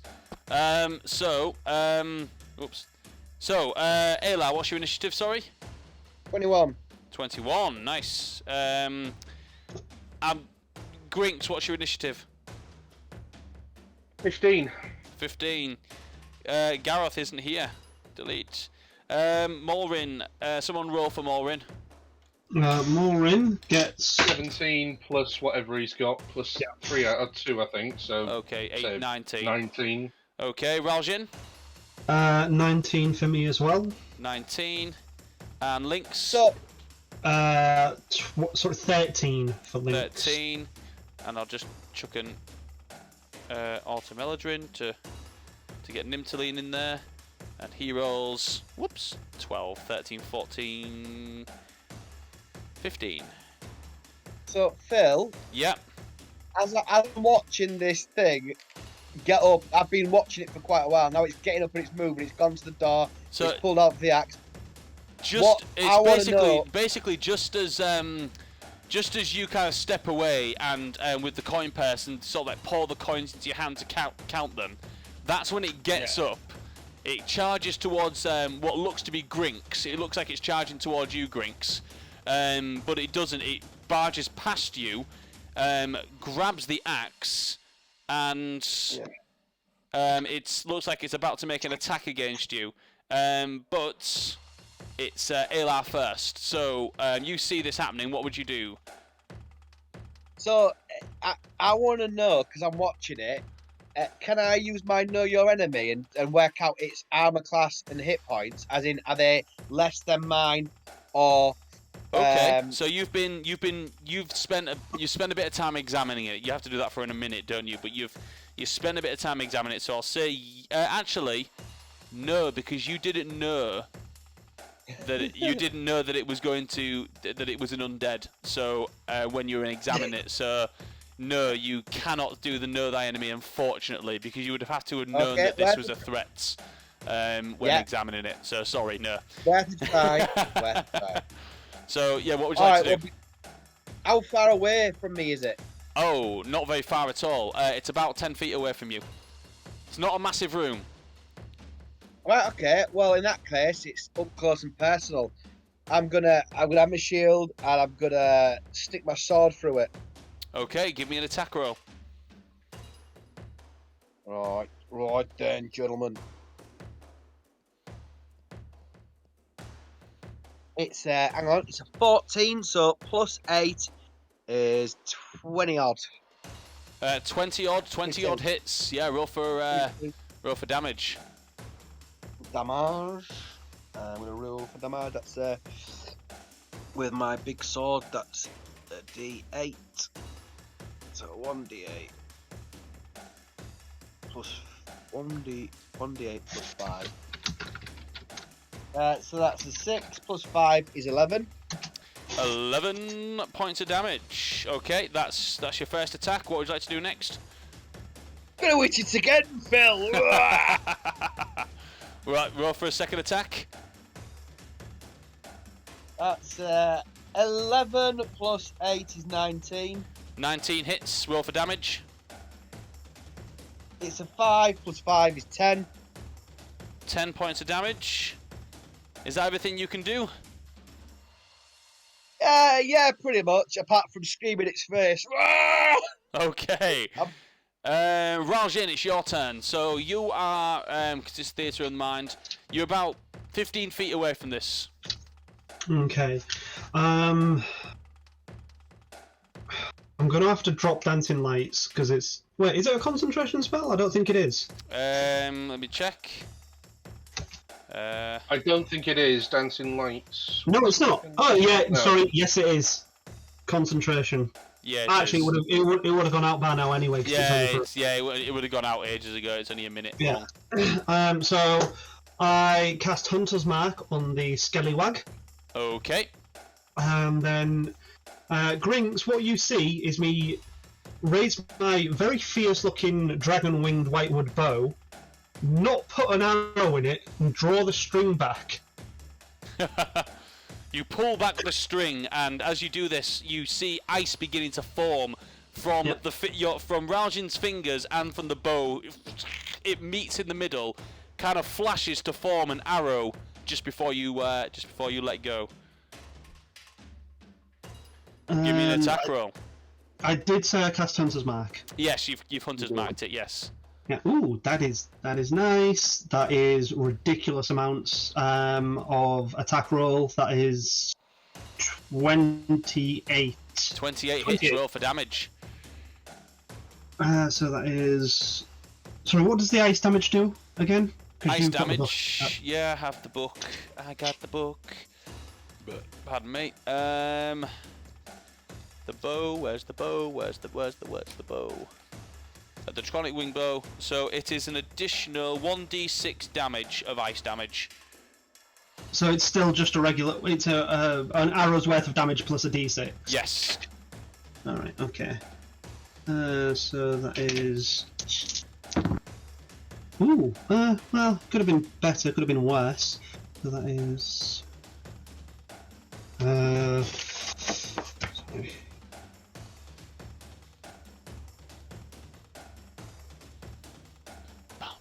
Wow, that is 19 points of damage off a single arrow. 19 points of damage? How'd you get 19?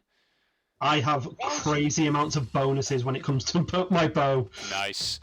So 19 points of damage. That's amazing. He's a ranger. Yeah, this is basically what we're for. We're pretty much useless at anything else. You pull it back and you fire at the creature. It hits. Hang on, 1 second. I like using this dice. It hits it in the left leg, right at the knee. It shatters as it hits, and you can see the joint kind of fuses as it goes to move. It kind of cracks, and you can see that it looks like it's very brittle. And correct me if I'm wrong, but I can use the ice ability as many times as I like. It's hang on a second. So magic bow. Yeah, as many times as you like. Do it again then. Okay. Well, we'll have to do it again then. That is 27 to hit. 27 hits. Yeah, roll for damage. Okay, so. That is.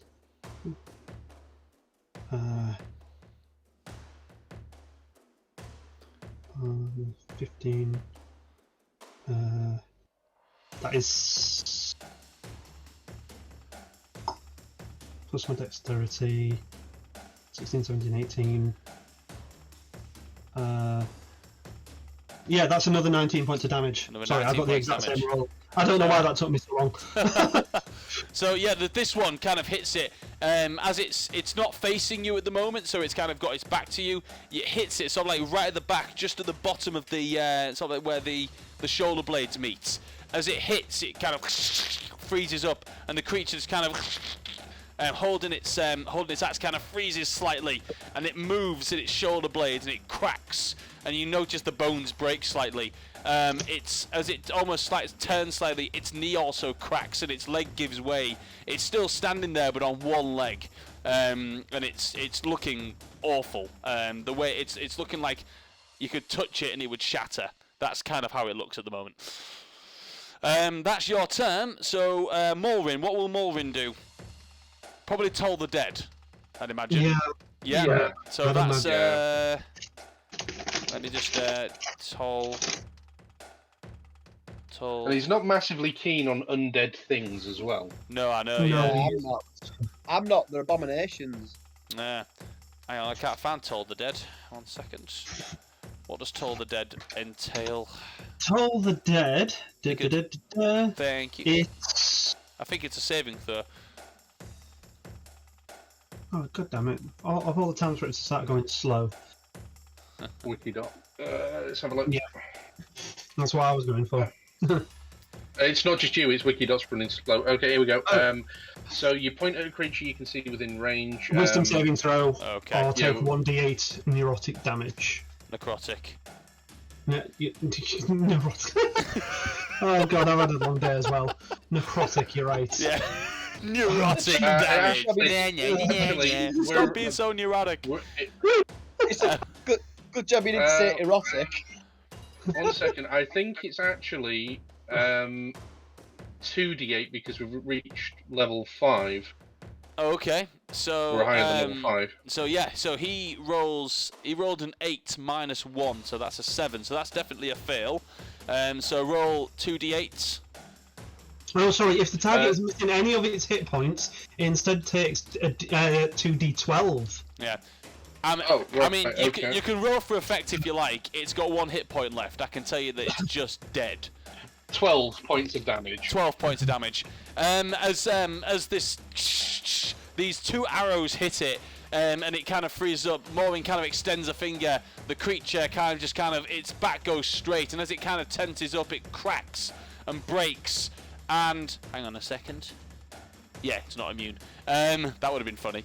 It cracks and it breaks, and then suddenly crumbles down into a pile of shattered, broken, cold bones, which are kind of giving off that almost like that dry ice effect. It's kind of sort of as the dust of the bones kind of mixes with the cold, and it sort of like emanates from it.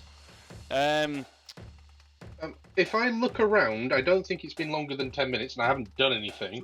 Are any of the other corpses glowing green with necrotic energy? Now that it's your turn, you begin to look around the room, and you see that 3 of the skeletons, not the one that's dangling by one arm, but the other 3, begin to glow, begin to have that same dark green aura to them. Guys, we need to leave now. There's more of them. Let's leave. Okay. Shut So the door. that's your turn. Nimtaline is just going to say, I agree with our new friend. I think we should probably get out of here. Which door should we take? The iron door or the wooden door? That's his turn because he's sort of like deliberating.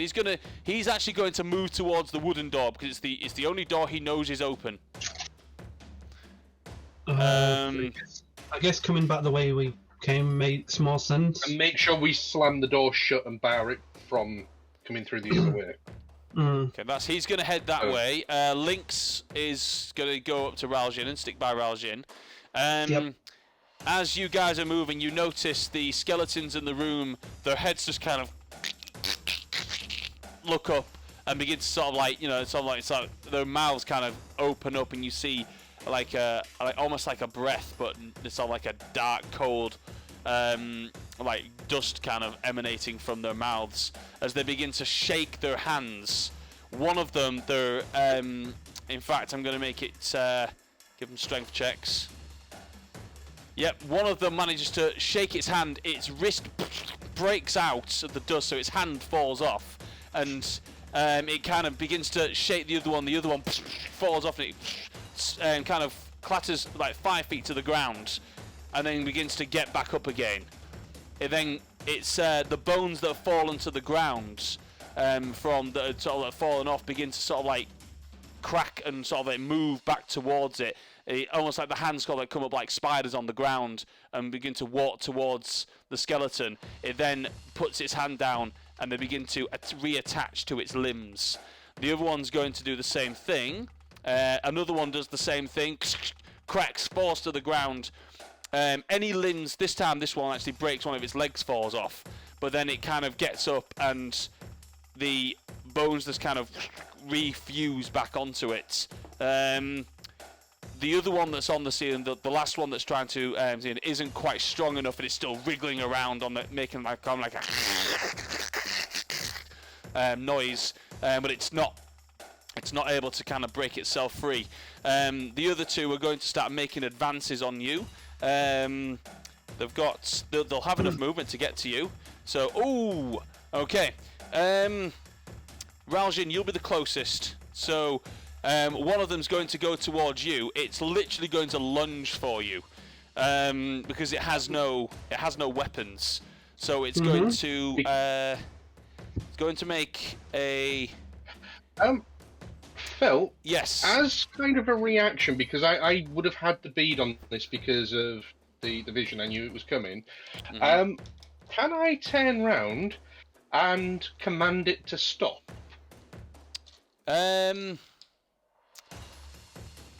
Would you have readied that as an action? Because if you can't, I don't have to because it's Arcane Trickster.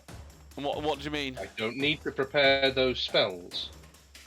I know, but you'd and I don't need. You'll have seen it coming, but they'll have. They did this on their turn, so your turn was before them, and then they took their turn, which was breaking free from the bonds. Okay. So you could do that on your turn, but I don't think command is a reaction spell, is it? No, I just didn't know whether I could have had the drop on them because it would have taken a while for them to drop down, reattach their limbs, and start moving towards us. Well, yeah. I mean, it took them their turn. Their action was one of their actions was to break free, and their second action is to do their attack. So Right. So I mean, if you wanted to tell one of them to try and on your turn, command them to stop, you can do that on one of them if you want. Okay, well, no, duly noted. I just didn't know whether I could do that. Yeah, you can't do it as a reaction spell. That's all, because command isn't a reaction. But like I say, if you want to try doing command on one of them to tell them to stop, you can absolutely try. Well, it's okay. Okay. What else I can do? Okay. So it's going to make it. It rolled natural 20, Raljin, on making its lunge attack on you. So you take 4, 5, 6, 7, 14 points of slashing damage as these sharp bone-like claws slash across. One catches you across the face, the other one across the chest, slightly ripping some of your armor. That's going to be the first one's turn. The second one's going to go towards Morin and misses with a 3. So it kind of lunges for Morin, but his short stature, he manages to sort of go underneath it, and it misses him. That's their turn. We're now back to top of round with Aylar.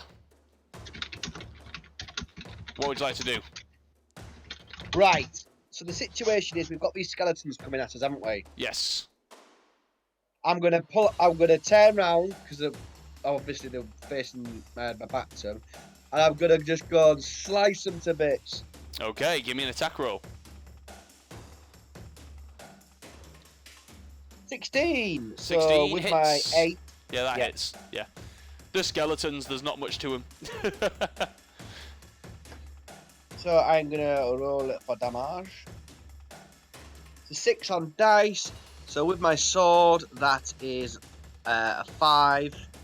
So that's 11. 11 points of damage. Yep. Yeah, that one you go, ah, and you kind of smash into it, and it literally just shatters into a pile of bones on the floor. Right, my other one, with my other action, I'm going to turn and slice the other one. Okay, go for it. Give me an attack roll. Oh, 17. This is excellent. Okay, Add that 8, hits. 25. That definitely hits. Roll for damage. 4, add 5 is 9. 9. Okay. This one, you managed to hit it pretty hard and sort of push it back slightly. You take a good chunk of its rib cage out as it caves in and smashes onto the floor, but you don't do enough to destroy this one. It still looks like it's got a bit of fight left in it. Alright, I tell you what, I'm going to use my special power and go again. Okay, you're going to go with, not second wind, what's the word? Action surge. Yeah, action surge. Yeah, sorry. Action surge. So yeah, go for it. Bloody hell, it's an 18! Go for it. 18 at 8 is more than enough. Oh yeah, definitely. 26. 26 definitely hits. It's a 3 on dice, add 5 is 8. 8 definitely. Again, you hit it once more and it shatters across the whole floor. You can see that the other skeleton is still trying to wriggle free from its restraints. That will I'm be... going to slice it. Okay, yeah, I mean, it's within reach. It's only about 5 foot off the ground on the wall. So yeah, give me an attack roll on it, and you can do so with 17! It's. I am... I was gonna say you can get an automatic hit on it because it's restrained. So there's nothing it can't defend I'm itself rolling. against this. So I'm on fire. Sorry, fire. Phil, Yes. correct me if I'm wrong. I may be remembering this wrong. But if a creature is restrained, is that not an automatic crit? yeah, that's what I'm trying to say. It's an automatic crit.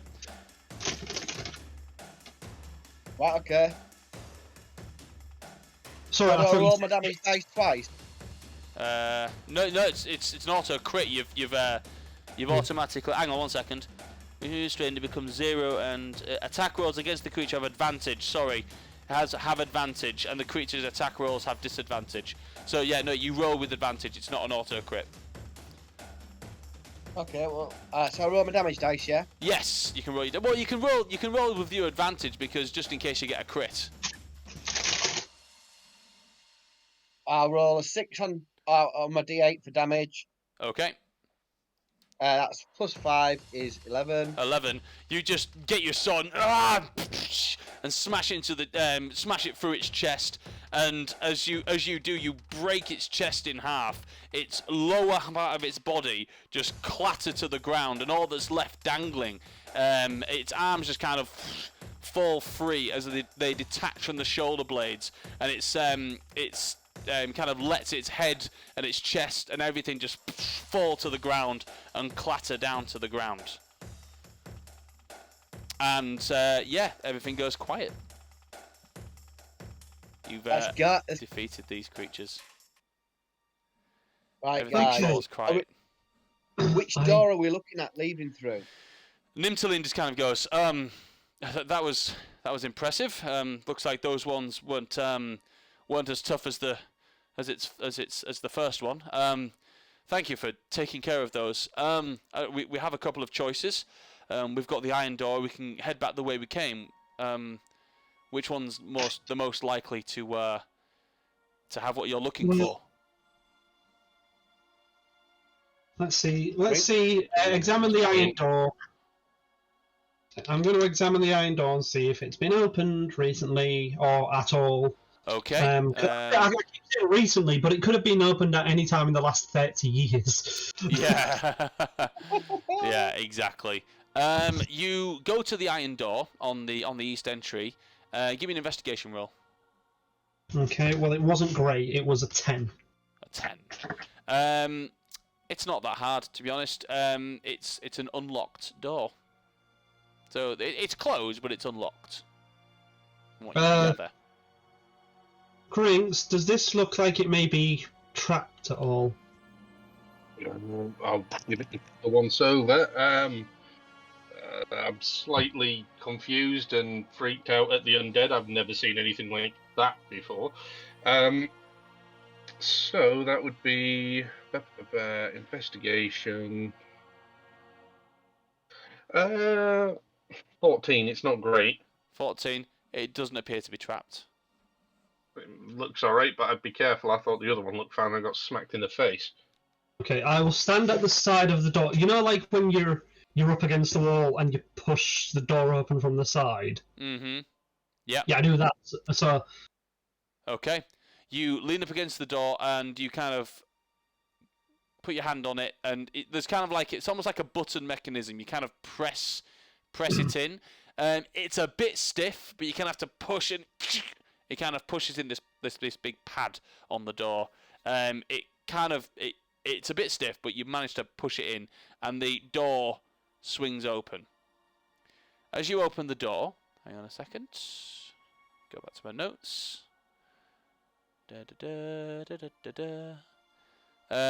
As you open the door and push it all the way open, it on the other side. You look through, and that's where we're going to go to a quick break because I really need the toilet. Yeah, I do. Yeah. So yeah, Right. we'll take a quick 10-minute break. We'll come back at about 9:15. I can go on till about 10ish tonight. So yeah, we'll take about Okay. a 10 or 15 minute break. Go to toilet, get some cups of tea if you want, and yeah, we'll come back in about 10 or 15 minutes. Is that all right, guys? Yeah. Yeah. All right. We'll see you soon. Well, break time.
And we're back. Right, okay, so you guys went through the iron door and pushed it open and opened out into another corridor. As you peered into the corridor, you see an empty corridor that leads down towards... It leads about... hang on a second, let me get my... Let me open. It leads about 15 foot down before hitting a wall, and looks like it turns and goes southwards. What would you like to do? Grink, stay close. Yeah, Grink, stay close. We're gonna see if we can carry on down here and hopefully reach your gear and then get back to what we came here for. Just a thought. Could you do that light thing again? I mean, I can't. I can only do it once a day. But you should be able to do it. It's a drow. It's a drow spellcasting ability. You get dancing light, fairy fire, and darkness. I just don't like magic that much. I really don't. I'll cast dancing lights, and I'm going to keep it up because, as far as I know, it's a cantrip. So I shouldn't have a problem with that, Phil. That's right, isn't it? Yeah, cantrip, you should be fine. So you cast dancing lights. Yeah, I'll cast it. The only thing is, it's not the same as yours, Ralgin. Mine is kind of like the hot part of the fire is blue, and it kind of, as the flame licks up, it goes to like a vibrant purple, casting like a purpley light or purpley blue light as we go.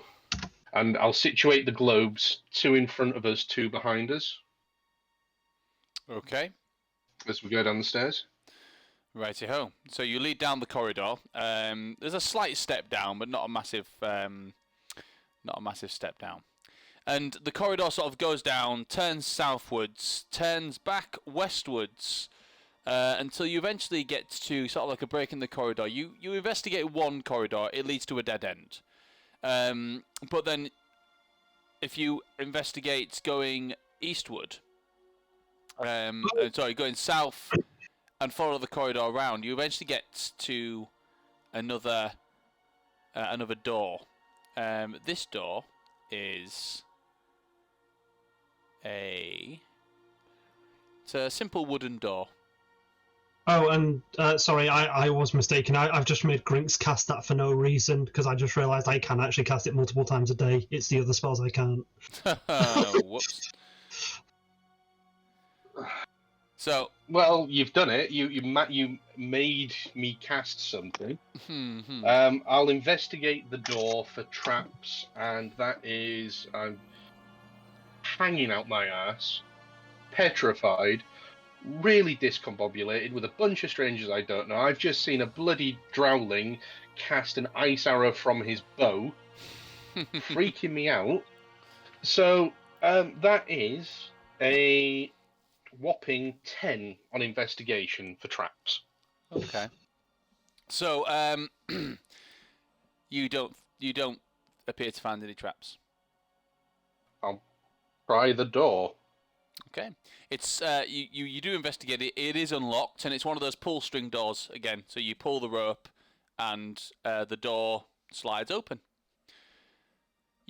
I'll step to the side to make sure that there's no crashing mace in my face. There is no crashing mace in your face this time. Water spikes!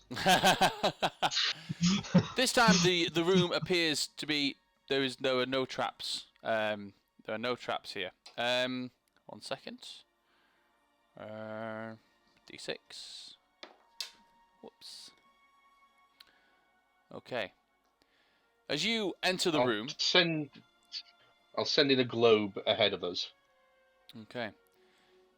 You send a globe into the room. It kind of illuminates the room. And as it kind of gets to into the room, it then... You hear a... And the globe gets attacked, and it kind of a club of some kind flies through it, and then it's all it's illuminated. The globe stays where it is. I don't think they have HP. I think they, I think if they get hit. Put him? Yeah, it's just a ball of light. So it gets attacked by something big. You can see this creature now. It's a huge ogre, but it's definitely dead in appearance. Its flesh is hanging off. Its eye, one of its eyes is missing. The other one is just white. It's kind of looking around, and it appears to be on the hunt. It sees this ball of globular of light, and it keeps swinging at it. It's continuing to swing at it as if it's trying to attack it, and doesn't. Well, it is trying to attack it, and it's failing because it's a ball of light, and it doesn't appear to understand that. It's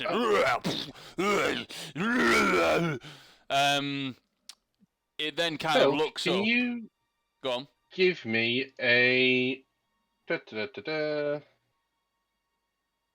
wisdom saving throw with a spell DC of 15, please. Are you casting? What are you casting? Command. Okay. I'm telling it to drop its weapon. Okay. Wisdom saving throw. Mm-hmm. Okay. DC 15. DC 15. Mm-hmm. 1 second. That's the one. DC 15. It's wisdom. Oh! Okay, so it rolled a 16 on dice, but it has a wisdom of -2. So it rolled a 14. So yeah, it failed. So it fails. So yeah, as you kind of extend your hand and just say drop. Ayla wouldn't understand what I've said. I would have said it in Undercommon. Okay. I don't know. Do you speak Undercommon, Ayla? 1 second. I don't Well, think... Ayla may not have understood. And for future reference, any casting I do is done in Undercommon. Okay. Okay, hang on a second. Languages. Common, Elvish, and Undercommon. So you will. So yeah. So he does speak Undercommon. So There yeah, we you cast it. You say drop it. The ogre, listens to the command and just goes, and just the club just forces him in hand and hits the ground with quite some force. This club probably weighs more than you guys put together as it hits the ground. It then just kind of stands there with. There's no expression on its face. It just does it and then kind of looks around and sees you stood in the doorway. At which point I will ask for you all to roll for initiative again, please. Okay. I got an 18 and Link's got a 21. Okay, hang on 1 second. Let me just add that. Which is to super there. awkward because I'd really wish you'd rather go after me. Even with advantage, I did badly. 1 second. Let me just. That's a friendly, and that's as a friendly. That's already set as friendly. Okay, so what did you roll? Sorry, Raljian. I got an 18 and Link's got a 21. 21. So, Eli, what did you get? 14 is the best I could do. 14. Ooh. Grinks. Massive advantage. 21. 21. And I'll roll for Maureen. Ooh, that's unnatural 20. That's a dirty 20. Okay. Let's see where they go. Oh, right, okay. What's Link's is my dexterity? Because I've got +4. You go. It's the actual roll, isn't it? It's but it's whatever. Yeah, the number. Yeah. Yeah. So Link's got 18. Yeah, Link's goes first then. What's She got Link's 19. stick? Oh yeah, so Link's goes first, then Grinks. So what's Link's doing? Because Link's is going first. Link's, having not been given an order, will. How far away from it is she? She is not far at all, about 20 feet.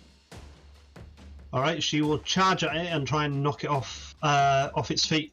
Okay, give me an attack roll. Natural 20. Oh, nice. Now this is classed as a. Hang on. Just looking at what if she can knock it prone. This is a large creature. She is medium, or is she small? No, she's medium. She's medium. I think she can knock over one size bigger than she is. Okay, that's fine. Yep, that's okay. So, yep, that's definitely good. So, roll for damage. Oh, sorry. Charge. The creature has to. It might be all right. The creature has to make a strength saving throw. Okay. So, hang on 1 second. Oh yeah, there's a +4 on this. So, that's a 21. Yeah, it's fine. So it don't get knocked over, but it does take the damage. Does take the damage. So roll for damage. So that is 1d8 plus 1d6 plus 2 plus TB. Okay, so that is 15 points of damage. 15 points of damage. Okay. Nice. That's your turn. So Grinks, what's Grinks going to do? Question. Mm-hmm. Cantrips. Yes? It seems, when I was reading it, it's a bit of a grey area. So Okay. can I do a spell and a cantrip in the same turn? Cast the cantrip as a bonus action? Depends if the cantrip says bonus action. Right. So what are your cantrips? You've got the list. I mean, it'd be mainly either Fireball or Blade Ward. Okay. So hang on. So I just need to. Blade Ward, one action, never mind. And Fireball, I think that's going to be. That's going to be an action. On what level? What level wizard are you again? 4. 4.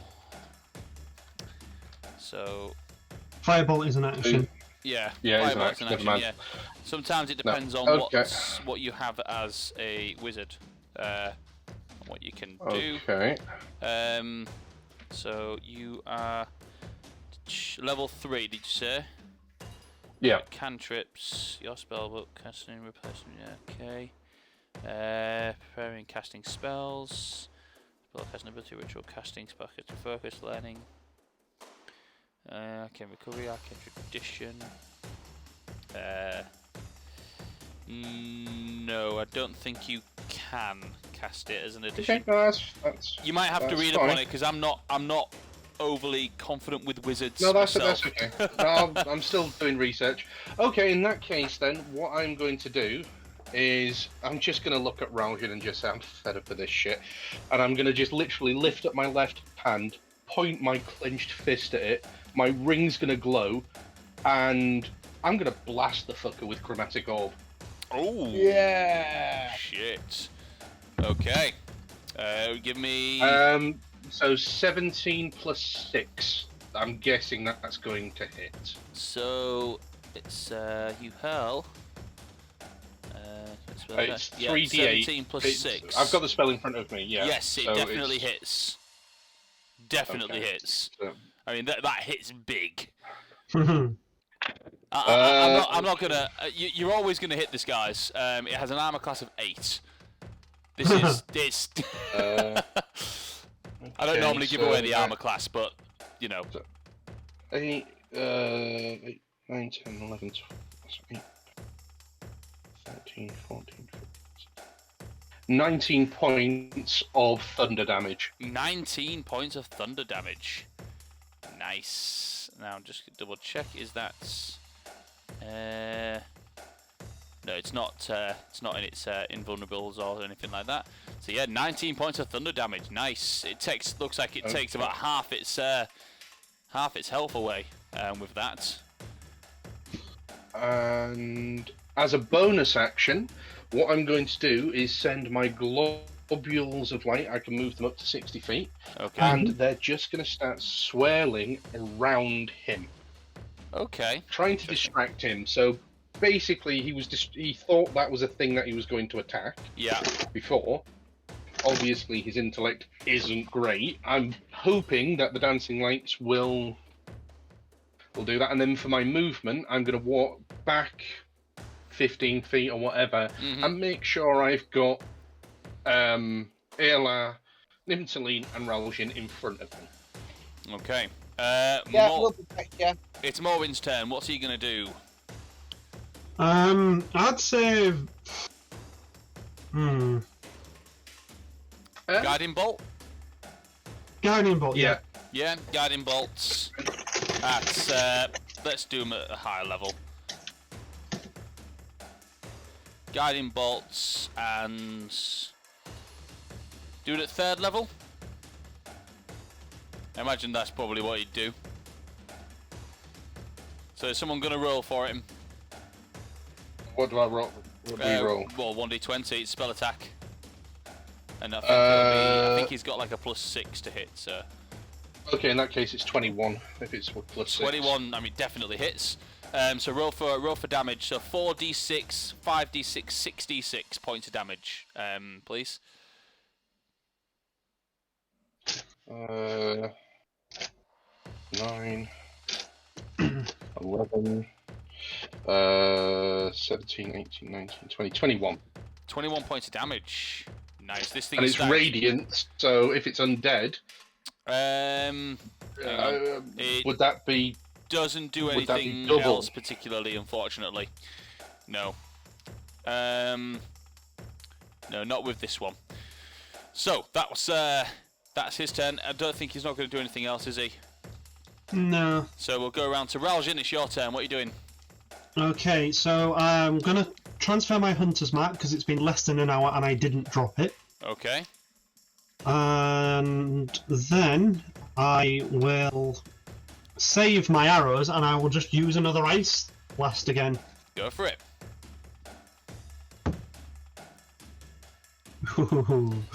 Second natural 20 of the night. Oh, nice. Roll for damage. So that is... Watch me roll shockingly on the actual damage now.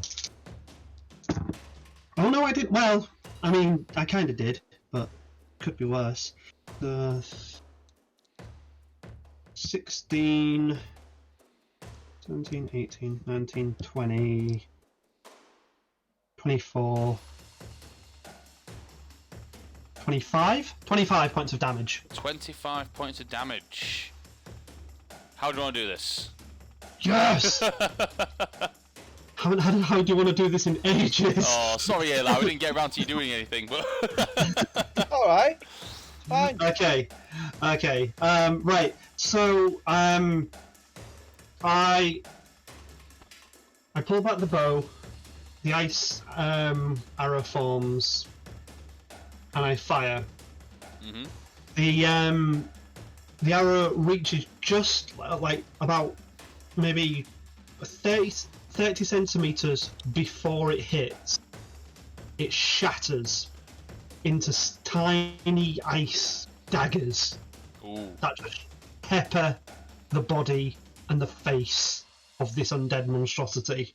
And you just see as it almost like machine gun fire, kind of hits through all the different parts of this creature, and as they go in, they almost like freeze parts of its body instantly, which then begin to sort of like crystallize and shatter, and it begins to, as it goes to move its arm, it cracks and breaks, and its arm falls off. Its other arm goes down to pick up its stone club, and that does the same. Its fingers begin to crack and break, and then it just kind of cracks under the pressure of its own frozen knees as it hits the ground and kind of crumbles, breaks up a little bits, and its head shatters on the ground, and it's dead. Nice, very nice.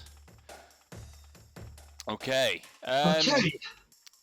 I hope your stuff is in here. Give me an investigation roll. Pardon me, sorry. Does anyone have a better investigation than +1? Because I will assist. 17 I rolled. Sorry, Rob, I didn't. I'd rolled that beforehand. Okay. I'm +1. Well, so I'll just roll my own then. 15. 15. The room appears to be quite empty, aside from a doorway that leads off down south, in a southward direction. And it's a... Just check the door. It is a... It's kind of a... It looks damaged, the door itself. Looks like it's been kind of forced open, as if something forced its way from the corridor into this room, and you can probably guess that it was this creature that's in here now. So the door is actually sort of splintered open. Other than that, in the room, you don't see much else. It's just kind of like almost like a pentagonal room. But Grinks, just give me a quick perception check. That's good. I don't have perception as a skill, but I still use the wisdom, don't I? The +1. Yes. In that case, 19. 19. No, very easy then. You notice that on the body of the ogre, you see sort of like tied crudely around its loincloth is your satchel. Oh. Okay. You go over to get it, and it's kind of like the strap itself, you know, the bit that kind of attaches from it that comes around. That's been tied onto like the loincloth just at the side, almost as if it's actually been used to tie the loincloth up. So as you kind of untie it, the loincloth does fall off, but this is a big hunk of flesh now, so it doesn't really matter. Okay. It's covered. It stinks, and it's covered in like blood. Molwyn will use prestidigitation on the satchel for me. Yes, He wouldn't let me do that. Okay. And as he does that, it catches slightly on my jacket. Raljin, you would notice between my shoulder blades, in silver stitching, a moon with a blade through it. Huh. So I'm going to look into my satchel. Mm-hmm. Is everything there? Hand crossbow, everything else, or no? Your weapons aren't there. Just the contents of your satchel. So your gold, that's all there. All of your other possessions that you took, any of your drink, books and stuff. Your wizard's book is not there. Ladari. Your spell book is not there. What about my notebook? Your my notebook diary? is. Your diary is. Yes. I can still cast because I've got my backup in there, so that's okay. I'm going to need a couple of minutes, guys, and I'm going to take a couple of minutes and prepare my abilities for the day, which is the list I sent you previously. Because a wizard's spellbook is specifically for storing spells. Mm-hmm. What exactly do you have inside your diary? It's literally it's a backup, because my goal is to bury mine, and because I got that from a really bad place. I don't want that one anymore. So I've been transferring them over with, I've been inserting ink, with ink and pen, with ink and proper paper into my moleskin notebook. I mean, he did make this quite clearly before creating the character or playing the character. Oh yeah, no, I'm just thinking with. So it's literally a list of everything I've got to date. Yes. It states that I have to use proper paper, appropriate paper, and ink. Mm-hmm. So what I've been doing is, the way I look at it, imagine it is, it's kind of like one of the old moleskin, notebooks. Okay, so this is essentially your replacement spellbook. Yeah. Yeah. But it's tatty, it's worn. I mean, if Raljin's paying close attention, you'll see it's kind of like a leather-bound kind of notebook with like a black silk ribbon that keeps it all tied together. But on one side there is a moon, on the other side there is a sword. And I'm going to flip it over to the sword side and just take about 5 minutes and seem to relax noticeably. Phil, I will touch my shoulder and I will be using Mage Armor. Okay. So, as far as everyone else is concerned, my duster and gear will have a slight purple sheen to it for a second, and then it will go back to its original colour. Okay. Second. Right. Yeah, that's absolutely fine. So you're so you can cast that from your book. That's no problem. Right. So yeah, you've basically got the whole I contents. still need to find my original. Yeah. But your I have my spell book. Your drinking flask is in there. Oh, I'll pop the cork. I mean, I'll go to take a swig. That's got to be like really, really old. Illidari absinthe. This would last the ages. I'm going to take a sip. Okay. Give me. Is it as good as I remember? Give me a Constitution saving throw. Son of a. Nat one. Nat one. Nat one. Give me a second. Ugh. Right. So that was. So I thought you meant a second roll. That was Grinks Astari. Meet Jay's new character. So, as you drink your drink, and you sort of just take that one sip, and you roll that ever so delicious natural one. You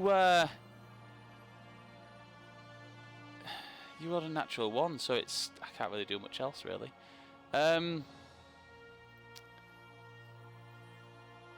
You're having a hard time remembering anything that happened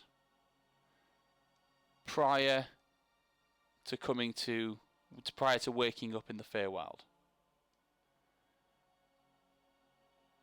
So you kind of, you don't even have flashes. Your memory of anything from before the Feywild, it feels like it's fading, and suddenly it's gone.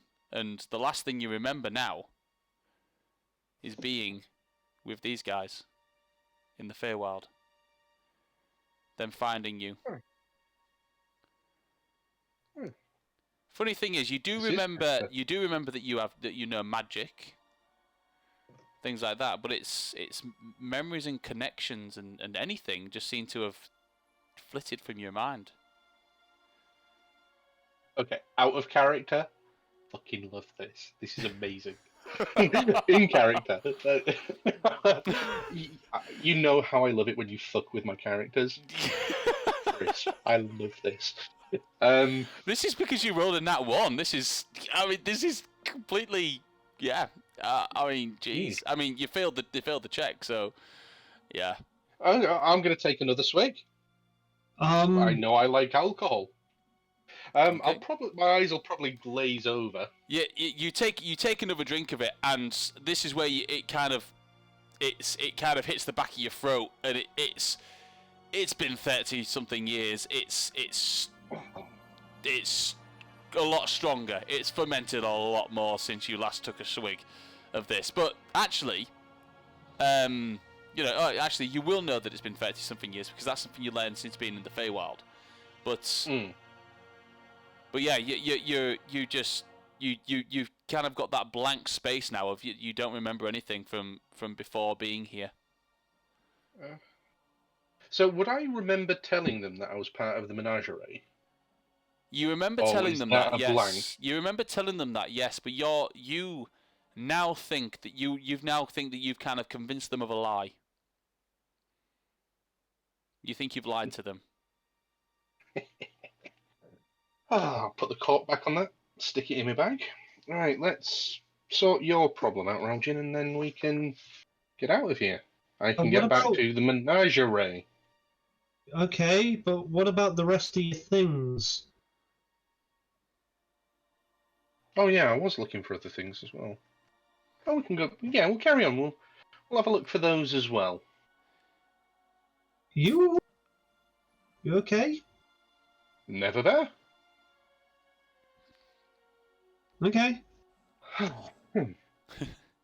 Just to let you know, for game mechanics and things, you've been put under the modify memory spell, which is it's very difficult to get rid of. And yeah, taking that drink was exactly what the guy wanted you to do. So. Hang on. Sorry, the modify memory spell Mm-hmm. does. Anything from the last 24 hours can be changed. So Right. he's been now basically since waking up. He's now your memory's been modified to a point where you think that everything you've said now has been a lie about what you were before, and you Right, feel but convinced. That's not how the spell works. So it can only change the last 24 hours. It can't make him believe his entire history is wrong. But it's basically convinced that the spell has convinced him that everything he said from here on is a lie. So it's convinced him that it's all a lie. And it's a very tricky way of doing it. It's a fun way of doing it. It's slightly modified for the benefit of the story. Hmm. And the fact that it's an archfey that's cast it. So, going forward in this room, you can go back the way that you came, or there's the door that appears to have been pushed into this room. What would you like to do? Follow where he came from. Let's follow the trail of destruction back. Okay. You head on through the doorway, heading southwards. And hang on a second. It turns around a corner and travels another 5, 10, 15, 20, 20, about 50 feet down a corridor until it gets to some strange runes on the wall. What's the marching order here? I guess Ayla should be up front since he's our tank now. Are you up front, Ayla? Unless you want Yeah, me to I've go got and... the shield in front of me. Yeah. I have a sword. You and Mulrin in the middle.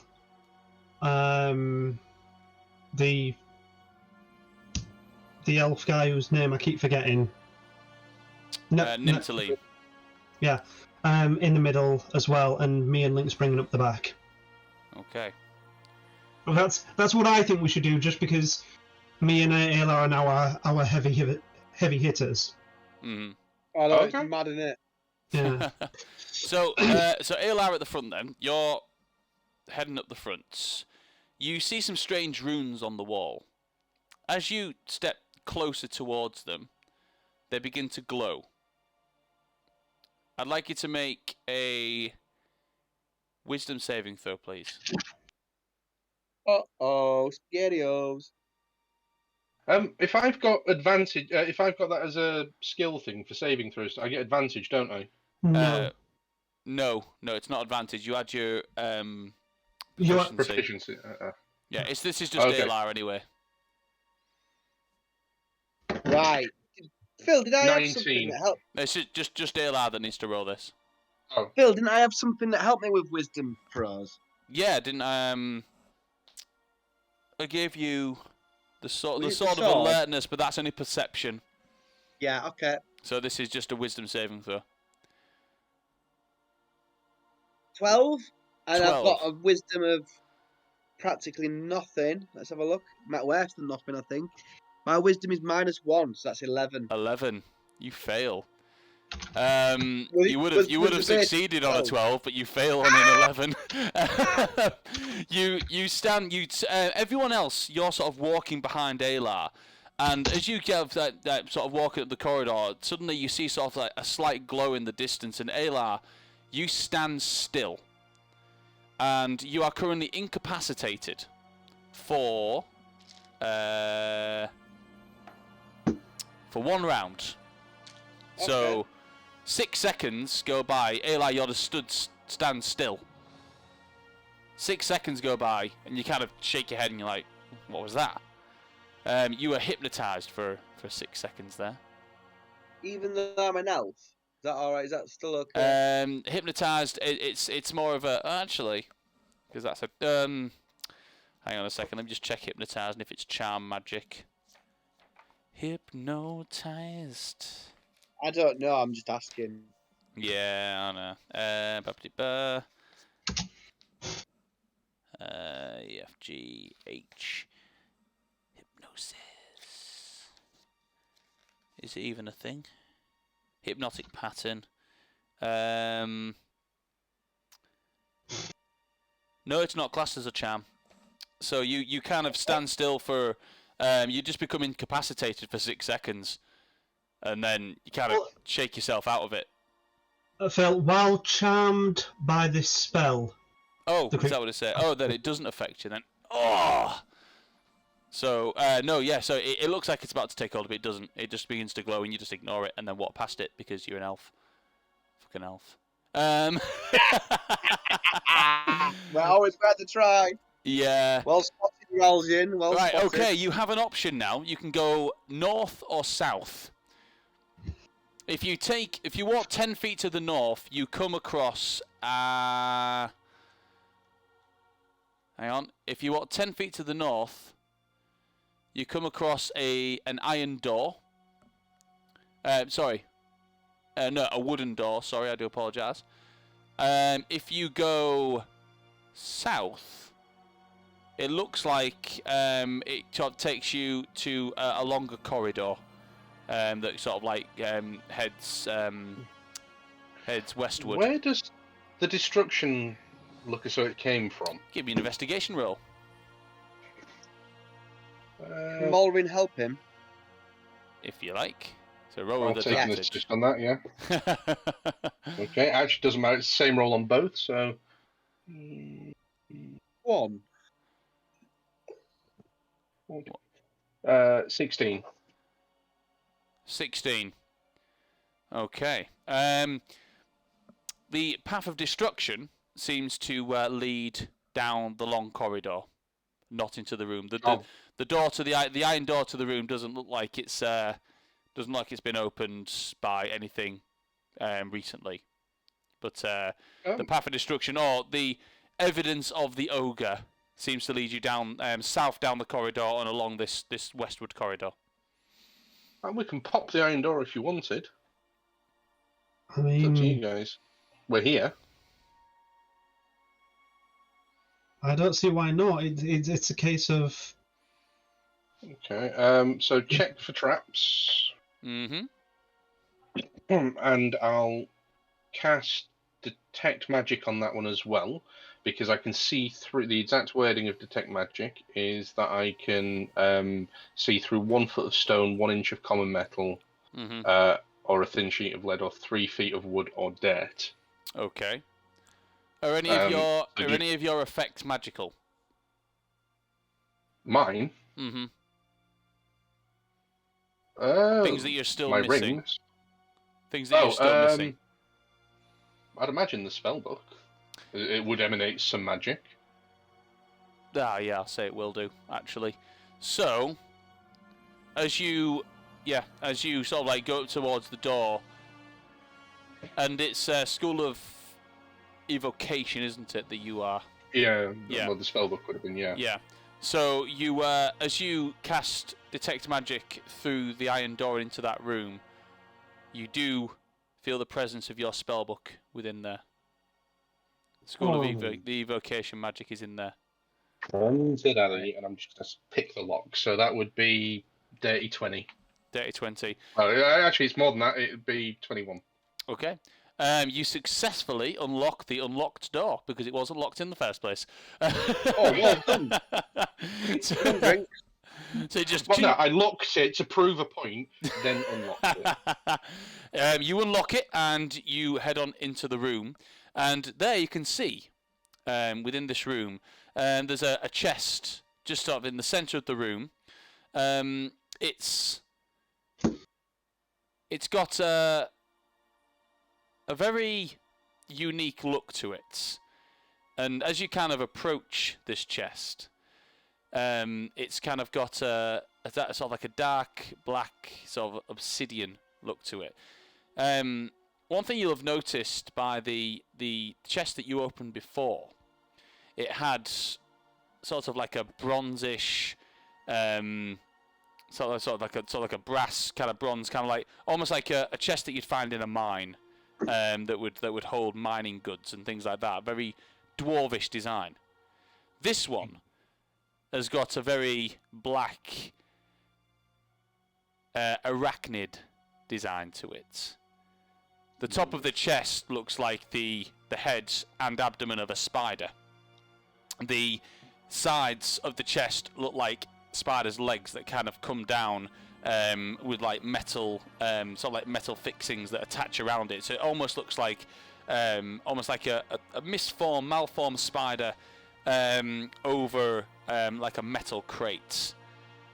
As you walk over to the chest, I mean, would you like to approach the chest completely? I've still got detect magic up, so if it looks as though it's going to do any shenanigans, I should have a heads up. You're getting a strong magical aura from this box. Okay. I'll go closer and I'm going to check for traps. I don't know that the drink was trapped because I never checked. So 15, 16, 18. 18. From what you can gather, there does appear to be some sort of trap to this, or maybe it's the fact that you just don't trust it for what it is. In that case, then I'm going to gesture towards it, and I'm going to cast Dispel Magic. Okay. It's at 3rd level because that's the racial. Okay. Yeah, that's fine. You gesture towards it, and you cast Dispel Magic at 3rd level. Yeah. Yeah. Okay. So any spell of 3rd level or lower ends for each spell 4th level or higher. Yep. The target must make an ability check using your spell casting ability. The DC equals 10 plus the spell's level. And this is. Can you roll me a d20 then, please?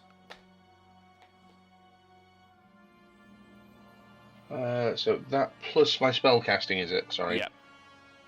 So 16, 17, That's 18, successful. 19, 20, 21, 22. Yeah, that's successful. You put your hand out towards the crate, or towards the box, or whatever you want, however you want the chest, and you cast Dispel Magic. As you do so, the black obsidian spider-like form of the chest just vanishes, and you're left with an ordinary crate or an ordinary chest in its place. Can I still see the evocation glowing inside it? Yes, there is still what appears to be an evocation magic. It appears to be what might be your spellbook in there. It's a very familiar aura to you. Is there a padlock on there, or is it locked? There's no padlock or anything, no. Okay, I'll flip it open then. Okay, you open up, and within this chest are all of your effects, your weapons, your spellbook, anything that you might have been missing that wasn't inside your satchel is in here. Everything but your hat. Oh. Right, I'm going to have a look in the room for his hat. I have a spare. This one might be a bit more useful for you. Okay, I wouldn't say no. I do miss my hat, but okay. So I'll pop it on. It's a hat of disguise, I think Korvax called it. Oh. Okay. Basically, you can change your appearance to look like something else that's roughly your size. Okay. That would be very useful. Thank you, Ralph. I've rolled 2 on investigation looking for the original hat. You don't find anything. Okay. The rest of this room just appears to be there's not much else here.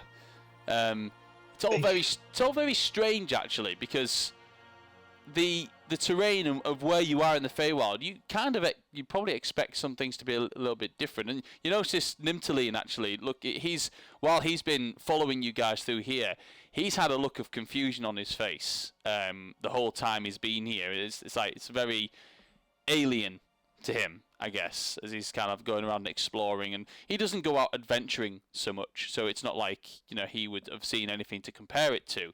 But the whole thing just doesn't seem to sit right with him. He says, "Okay, now that we've got hold of your things, can we leave? go. Does anyone remember the way out?" Yeah, I could probably trace it back. Okay. Malvin would. Malvin, what's the way back? It's this way. As you say that, and you're about to leave this room and head on back, you just hear, seeming from an omniferous presence around you, just sort of like coming from maybe like the gaps in the walls or just around you. You just hear a clap.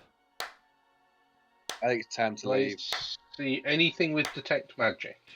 No, you don't. Does that last 10 minutes? It does last 10 Right. minutes, but this, you can't see anything.